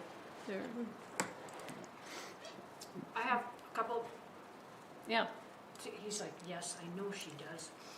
It's your turn. Money-wise, what pot is the income going into? What pot of? Goes into the civic fund. Same thing when we rent Hendricks Auditorium or Rue Street Theater. What do we spend that on? It could be spent on, we spend the main thing on our marketing. That's what we use the pot for, and things that are associated, like Gary Chartier, who coordinates all the civic rentals. But that pot of money doesn't have restrictions. It can be used on supplies, people, services. It also can be used on capital. It doesn't have restrictions. And so it's one of those flexible go-to accounts that we want to maximize as much revenue as we can into that account, because when we have an emergency, we need those emergency funds. So, and I would add to that, marketing's a small percentage of what we use out of that. Absolutely. My philosophy is that every dollar we can put back into our buildings. The goal of the civic accounts is to make sure that the public knows these are their buildings, and get the community in these buildings as much as possible, and then put that money back in. So you can ask Andy Biner what I told him I have that money earmarked for. Specifically, nothing except put back into that school and the programs, the movement that they need to make, and hopefully the new ideas that come from that. And I'm like, let's do it, Andy. Give me a project. And so they're working on that over there. And I think there'll be some neat things around technology coming out of this project. Absolutely. So you already kind of did. I was just making sure that we had the safety issues with Yes. people being after school and Yes. but with the door, and I can almost imagine where it is. And where At one point, you said that the kids were in dorms, and then you said that their parents were coming. Are all their parents coming? Okay, so for the foreign students are required to, if they come here and they're under the age of 16, they must have a parent or guardian come with them. They can't come here on their own. And then what most of the families do is that they will buy, well, in New York, a condominium, but here would be, they buy a house, and then for the duration of the years that the student is in the academy, they will improve that house, and then when they leave, they sell the house, and they do it as an investment. Many of the families do it that way. We also, depending on the volume of foreign students in any given year, we will rent like 5 and 6 bedroom houses, which are large houses that also have a mother-in-law apartment, and so that we have then 2 students in each of the rooms that is the right size, and then whoever is in the mother-in-law apartment is actually on our staff, and they look after the kids, make sure they get their meals, make sure they get to school on time, all of that stuff. They're really a house mother. In New York, we had 6 of those, and each one housed between 8 and 12 students, and that worked very well. And also then we could keep that going, so it was a long-term rental for the landlords. We also have now, because of COVID and because of the change of everything, we also do have some investment money on top of the money to pay for just the academy. And that investment money, we're talking about buying some real estate so that we own it and we don't have to rent it, and then we can still charge the students, and that then improves, our budgetary considerations. We are also looking at do you know where St. Luke's Episcopal Church is? Out by the airport? Yes. So if you are standing with the church to your back and you look across the street and to the left, there's a little area of land there, and if you look directly to your left, all the way to the graveyard, there's a fairly large tract of land. We're talking about developing a fine arts resource center, like a choreographic incubator, a little film theater, and then our major film resource library for research, and a dorm facility. And then that dorm facility can be made available not just to our students, but to Embry-Riddle foreign students and other, populations that may need that kind of housing, and it's zoned properly for that. So we are open to seeing what happens, and we'll go in the way of what is the best solution for everybody, and also for Prescott. It's changing. Things are changing, and all of that. We are so lucky to be given not just that land I'm talking about, but also another 10 acres to build a real nice destination place, so that people in town have things to do as well, and all the performing arts groups. It's kind of like Frank Lloyd Wright's school, right? I've been in some Frank Lloyd Wright buildings. He built in Mannheim, he built the Performing Arts Center, but I don't know about the school. I'm referring to the one in Phoenix, where he took a lot of architects to teach. Okay. And it's not nearly the same thing, but it is in another way. There were students that had to, interview to be able to study under him. Right. So it's kind of like a Juilliard with architecture. Yeah, no, and the other one that was like that was the Bauhaus, which was in Germany, and that created an entire several generations of amazing, most of the 20th century contemporary art came out of that Bauhaus, and also, of course, what Frank Lloyd Wright did was remarkable, and he's sort of local, from what I understand. But yeah, it would be that kind of model. One last comment. Yep. Andy, you're looking forward to some improvements at Hendricks Auditorium? So I just want to tell you that since we moved, we've been paying for storage.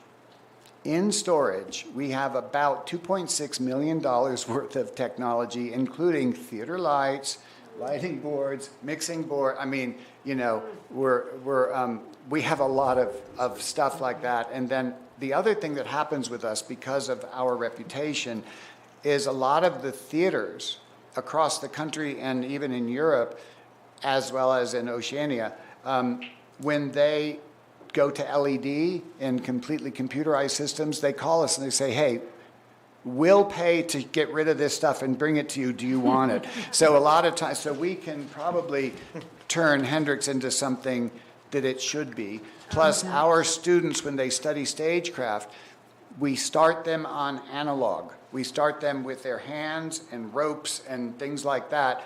And then once they really learn how to do that, then they learn the digital, so that they understand the advantage of digital. They also understand how you have to be creative, you know. And so the Hendrix, we would opt to outfit it as an old, what's called a hemp house, because the Navy ropes were all made out of hemp. And in the theaters, what the Navy didn't want, the theaters took, because, you know, we're always poor. And, but to do it that way so that these kids can really learn, but you can have a almost state-of-the-art theater, you know what I mean? Like, so you have your Licos and your Fresnels and your barn burners and all of those things in a traditional theater, but then also eventually the LED and the computerized boards, which you've got elsewhere in town already. Any other questions?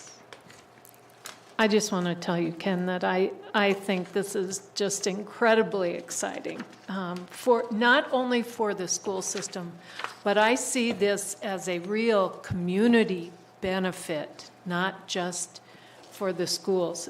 And I see our career tech director over there shaking his head over all this. The excitement and opportunities it brings to the community as well as to our school is really remarkable. One of the things that I want to say, and again, if I'm speaking out of school or pissing anybody off, I apologize. Oh, I'm making you leave. Is that in your current production and industrial arts area, is that the correct term? They all know it as Mr. Pemberton's room. Okay, so I'm speaking about Mr. Pemberton. I understand that he lost his wife recently, yes, and he's retiring. I don't know him, I don't know the man, but I'm old and I know a little bit of the reality he's facing. I also saw the way he worked with those kids, the way he's organized that space. The man's a genius. And so our International Director of Technology and Technological Arts has already decided that if we are doing this, we're going to offer him the option to stay in his position on our payroll, even if it's part-time, so that he doesn't have to have that sentence of going alone to an empty house. And you know, when you're around kids, you're around a lot of activity and a lot of, you know, it's going to be so quiet and so very lonely for him. We'll tag team him, Ken. Yeah, but I mean, I want to give him the option. We'd love to get him. Because he is a resource. He just has such knowledge, and it's the kind of knowledge that we want our kids to have. So there are things like that, and in terms of the job, there are 52 out of 8, we bring 86 jobs, 52 of them are available to the local population. We're going to give your faculty, staff, administrators first dibs, and families as well, on those jobs. And so we're gonna do like a job fair, but the first like 2 or 3 days are gonna be only for PUSD related people before we open it up to the general public. Because I understand, I got in trouble. I was the editor of our school newspaper when I was in high school, and I wrote an article about teacher salaries. This is in 1968. And at the end of it, I said, in spite of recent advances and more allocation of funds for teachers, the teacher's salary remains niggardly. Well, they expelled me from school. They shut down the paper because they didn't understand the meaning of the word niggardly. But so from 1968, I was 16 then, I was aware of the plight of teachers. My father and mother were both teachers. My grandparents on both sides were teachers. So what I want to do is make the presence of MFAB be a help and an aid to the teachers so that they can augment their salaries where they need, or even fulfill, if somebody is teaching gymnastics, but they also know folk dancing or ballroom dancing, they can teach those things at the academy and earn a little bit extra money and fulfill other parts of their own abilities and skills. Thank you. Nothing else? I think we're done. Okay, I will sit down. Thank you. Thanks.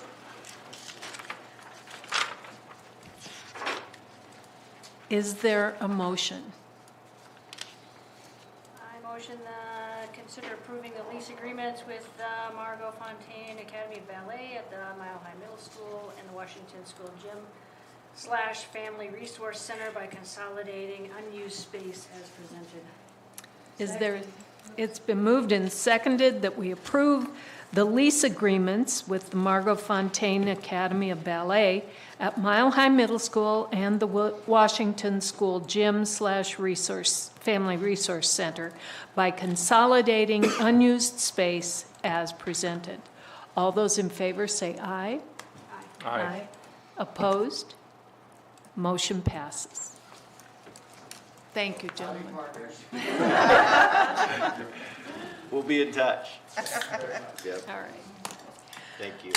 Next item on our agenda is an IGA between us and Mountain Institute Career Tech Education. Brian, are you talking about this? Yes. We have an IGA. This is an amendment. So about 3 years ago, due to an audit of resources over at Mountain Institute, it was deemed that we weren't getting the full money that we were supposed to. And so there was a plan that was put forth to increase over a 3-year period of time the money that we get for a student who attends a CTED class out at the Mountain Institute. For every student who attends out there, we get funds that Cisco loves to spend, and it's called Fund 596. It can only be spent in our CTED-approved classes at the high school. So ultimately, there was a 3-year plan to repay the money, and we are in the 3rd and final year. And in that 3rd and final year, well, actually, next year is the 3rd and final year, the plan was to increase what's called the pass-through funds. That's how much money we get, from a 65% share to a 70% share. And that's where it will stand. So this is an amendment for next year to go to 70%. And it's the last year to repay the funds that PUSD did not receive that should. And then in the next IGA, next year is the last year of the current IGA, this all will be written into the IGA and there won't need to be an amendment after that. Okay. Did that make sense? Yeah. Okay. I heard that we get more money part. Yes, and actually, That's really all that for the matters, last 3 right? years, they have been held good on repaying what we should have after the audit. And this is that final piece Yeah. to go to 70%, Okay. as we should be. Strong partnership with our CTED. Yep. Absolutely, and Great Bill over partnership. there does a fantastic job. Okay. And it was Yeah. through a self-audit that this was found out. Just out of curiosity, though, how many kids do we have that go over and use it? 32 presently. 32? We'd like to see more. Yeah. Working on that. Yeah. And really, that funds that it comes are from our CTED classes. Yeah. So we have our CTED classes, and Yeah. the funds come at 125% funding. It's an extra 25% Yeah. ADM.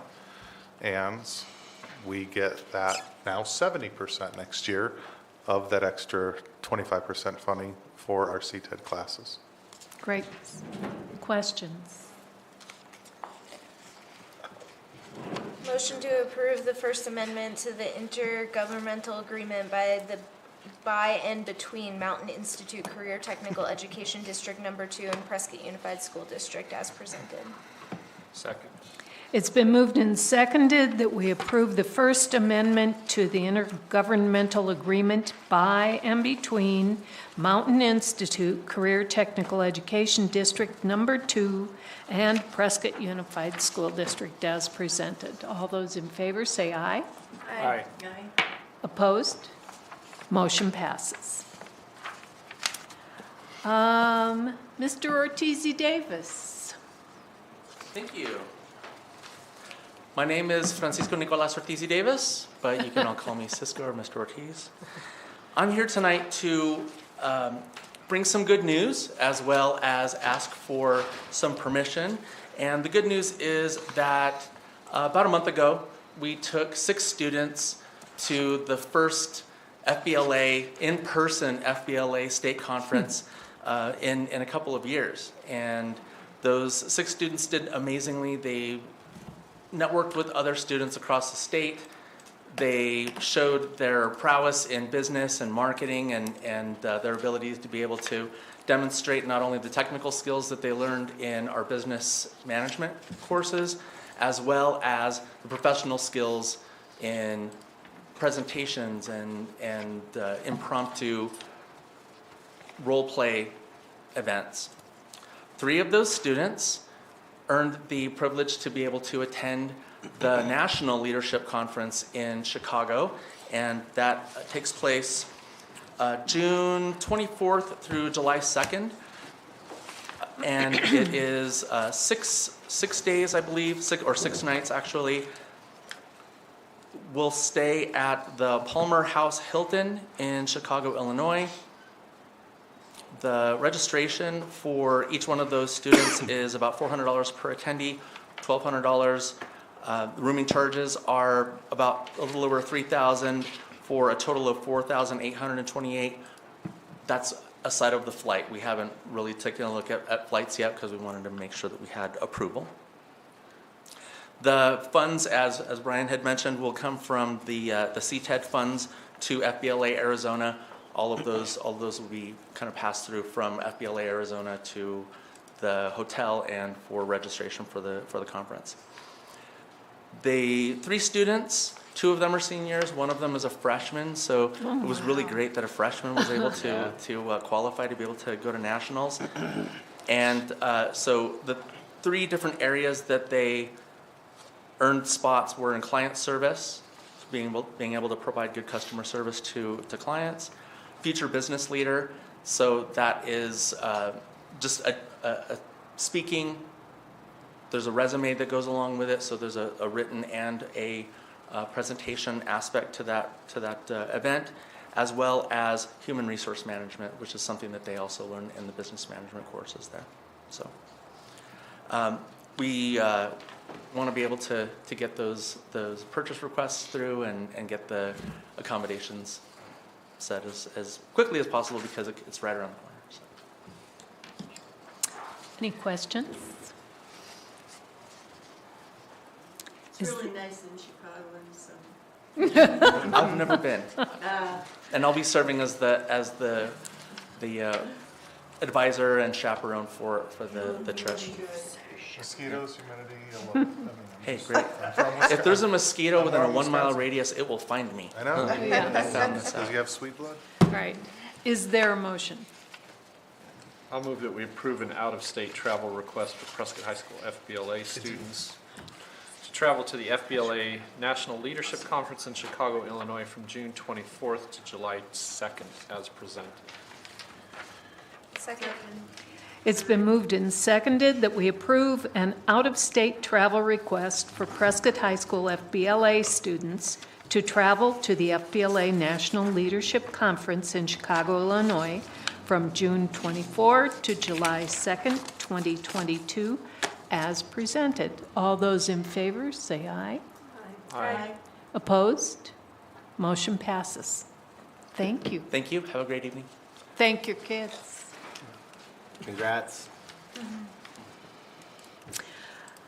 All right, next item, figure out where I am here, is we're moving on to our information and discussion items.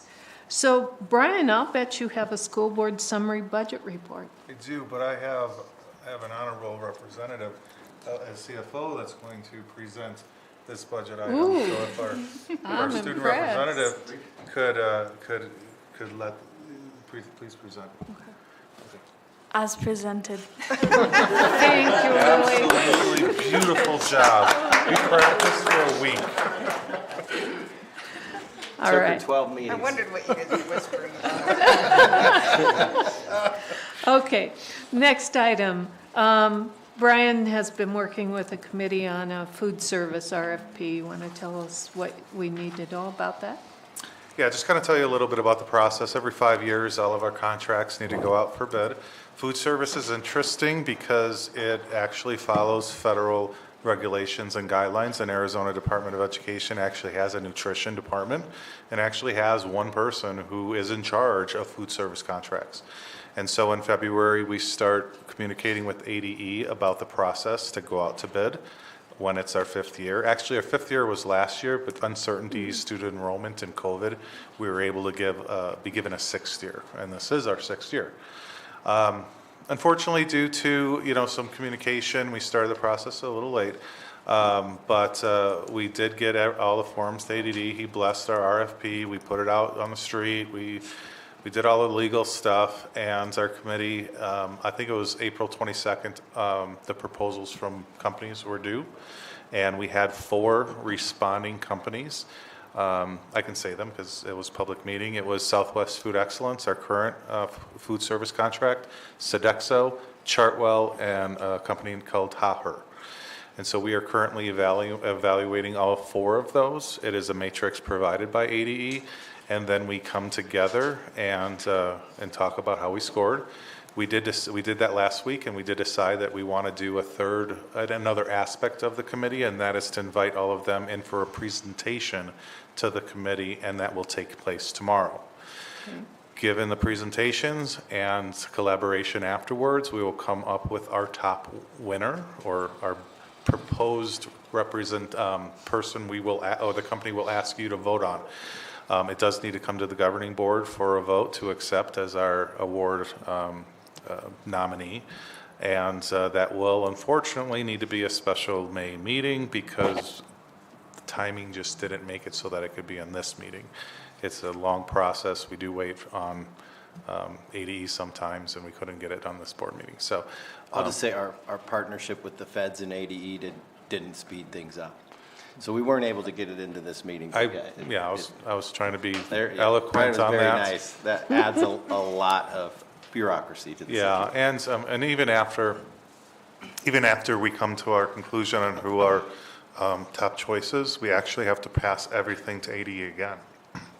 And we were hoping to do so tomorrow or Friday for them to get it back to us by Wednesday or Tuesday of next week, and that will drive, hopefully the meeting next week will be Thursday or Friday, and it will simply be, here is our proposed award winner, and you would vote, and that company would then start, if it is a transition to a new company, or if it's the same one we've been operating with for the last 11 years, they don't even get to know until the vote as well. And actually the agenda gets posted and everyone can look and know at that point.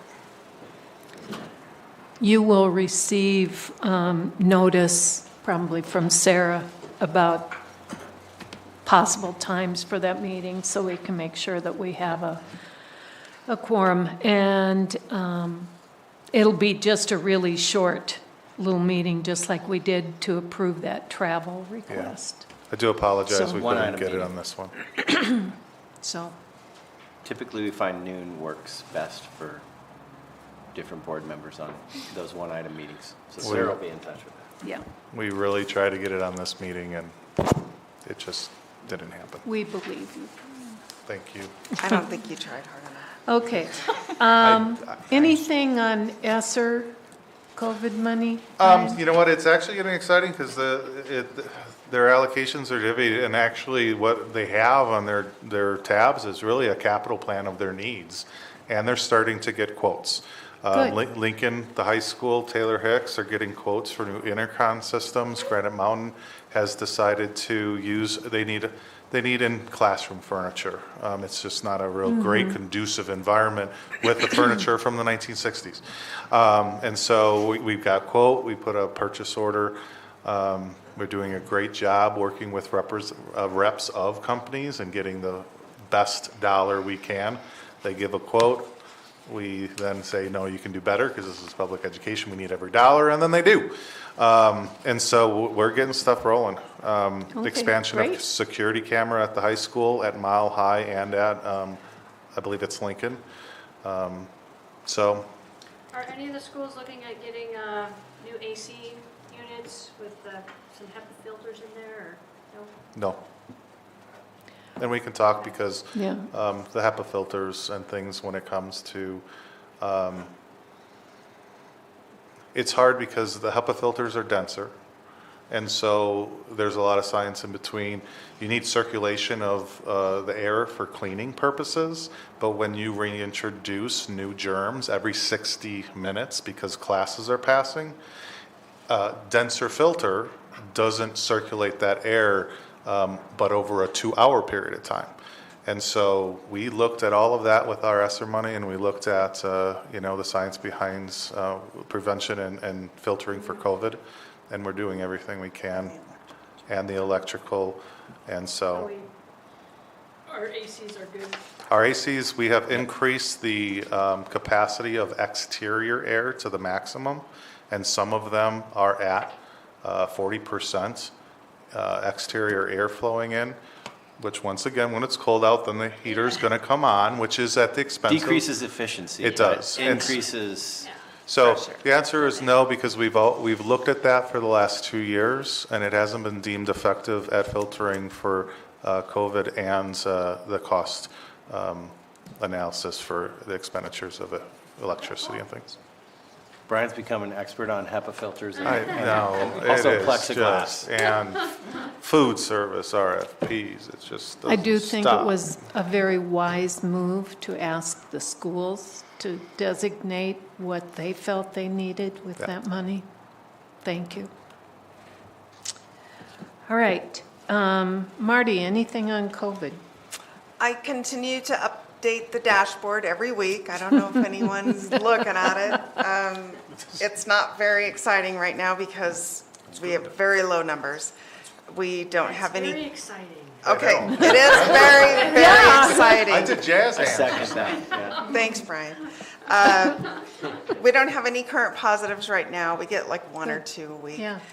We have, just for your information, over 900 resolved cases over the year Yeah. that we know about that were reported to us, which is about a quarter of our population. And let's see, we continue to do pooled testing at Lincoln and at the district office. And again, for probably 8 weeks now, we've had no positives show up from that pooled testing, which is just a preventive tool.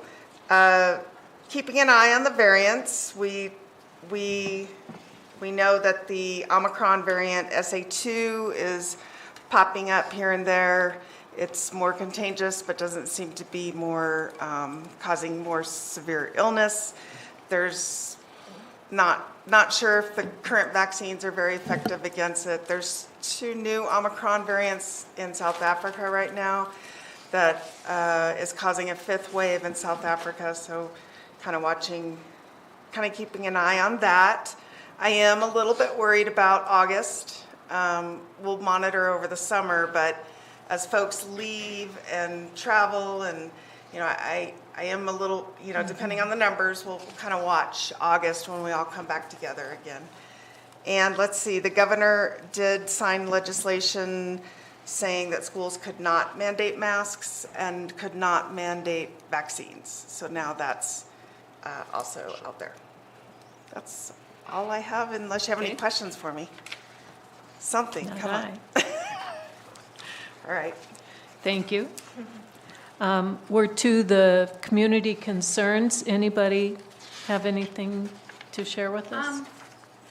I don't know if this is a concern or a future agenda item. Okay, Can I kind of we'll see. combine the two? I just would like to relook at the payment schedule we have. I know that some of the youth organizations that do sports have approached me that they're required to pay for the fields. And I just think that we should be able to, since they're public school fields, that we should be able to let them use them at no cost, but that's my thing. That's that civic account. So we can look at those fees that you guys approve those every year, so we can Yeah, I know we bring them approved back. so I just wanted to look at them again. Yeah, and we can kind of explain to the board where we do have IGAs and things like that with Yeah. the city and the YMCA and lots of organizations getting lots of free from us and us them also. But I think that'd be a good item to bring. Because there are times where there are no charges. Okay. There are times when there are no charges, so. Lots, yeah. Mhm. But let's bring that so you guys can hear kind of how that Yeah. all works. Yeah. So with regards to community comments, I've been very fortunate to be out in the community lately talking about our public schools. And a lot of the comments have been overwhelmingly positive, and I've had some wonderful conversations with folks.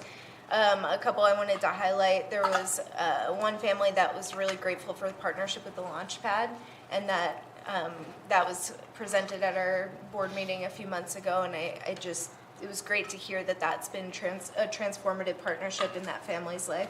Also, a special shout out to the special education in PUSD. That was lifted up as a strength and something that's been of service to the kids in our community. And then the announcement of the Rachel Chunglo at BioJed was also a comment that I received multiple times as being a positive happening. So that's what I got. Okay. Anybody else? Okay. Future agenda items besides Kara's? I think that's a good one. Meeting dates. Please remember that we will not be meeting on a regular meeting night in June, but we'll meet on June 28th instead. You're in charge that night. All right. I will be in Ireland. And then I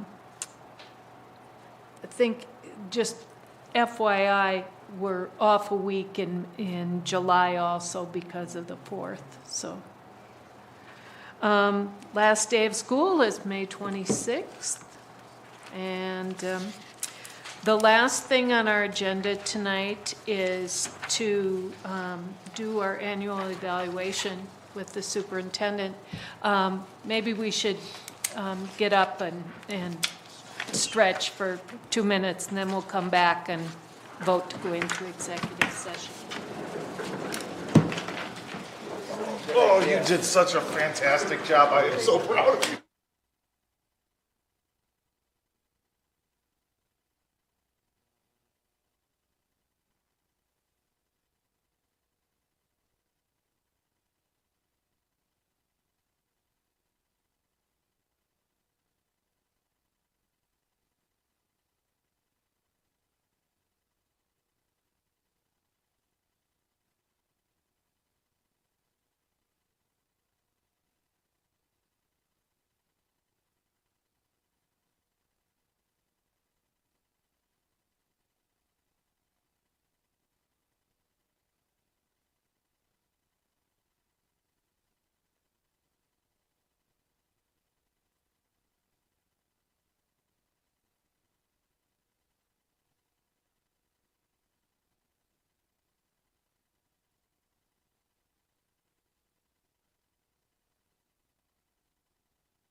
Please stay. Yes. We'll go in Washington, right? Oh, Is that what okay. Yes. you were planning on? Oh, Yes. all right. I move that we move into executive session according to ARS 38431.03A1 and ARS 38431.03A3. All those, is there a second? I don't know, my lord. It's been moved and seconded that we move into executive session according to all those numbers. All those in favor say aye. Aye. Opposed? Okay.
Got cool in here.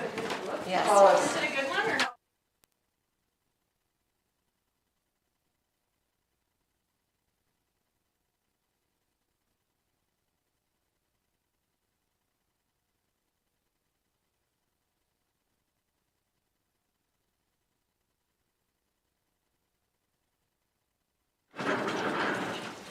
All right. I move that we adjourn the executive session and reconvene the governing board regular study and voting session. Is there a second? It's been moved and seconded that we adjourn the executive session and reconvene the governing board regular study and voting session. All those in favor say aye. Aye. Aye. Opposed? We're adjourned. Thank you.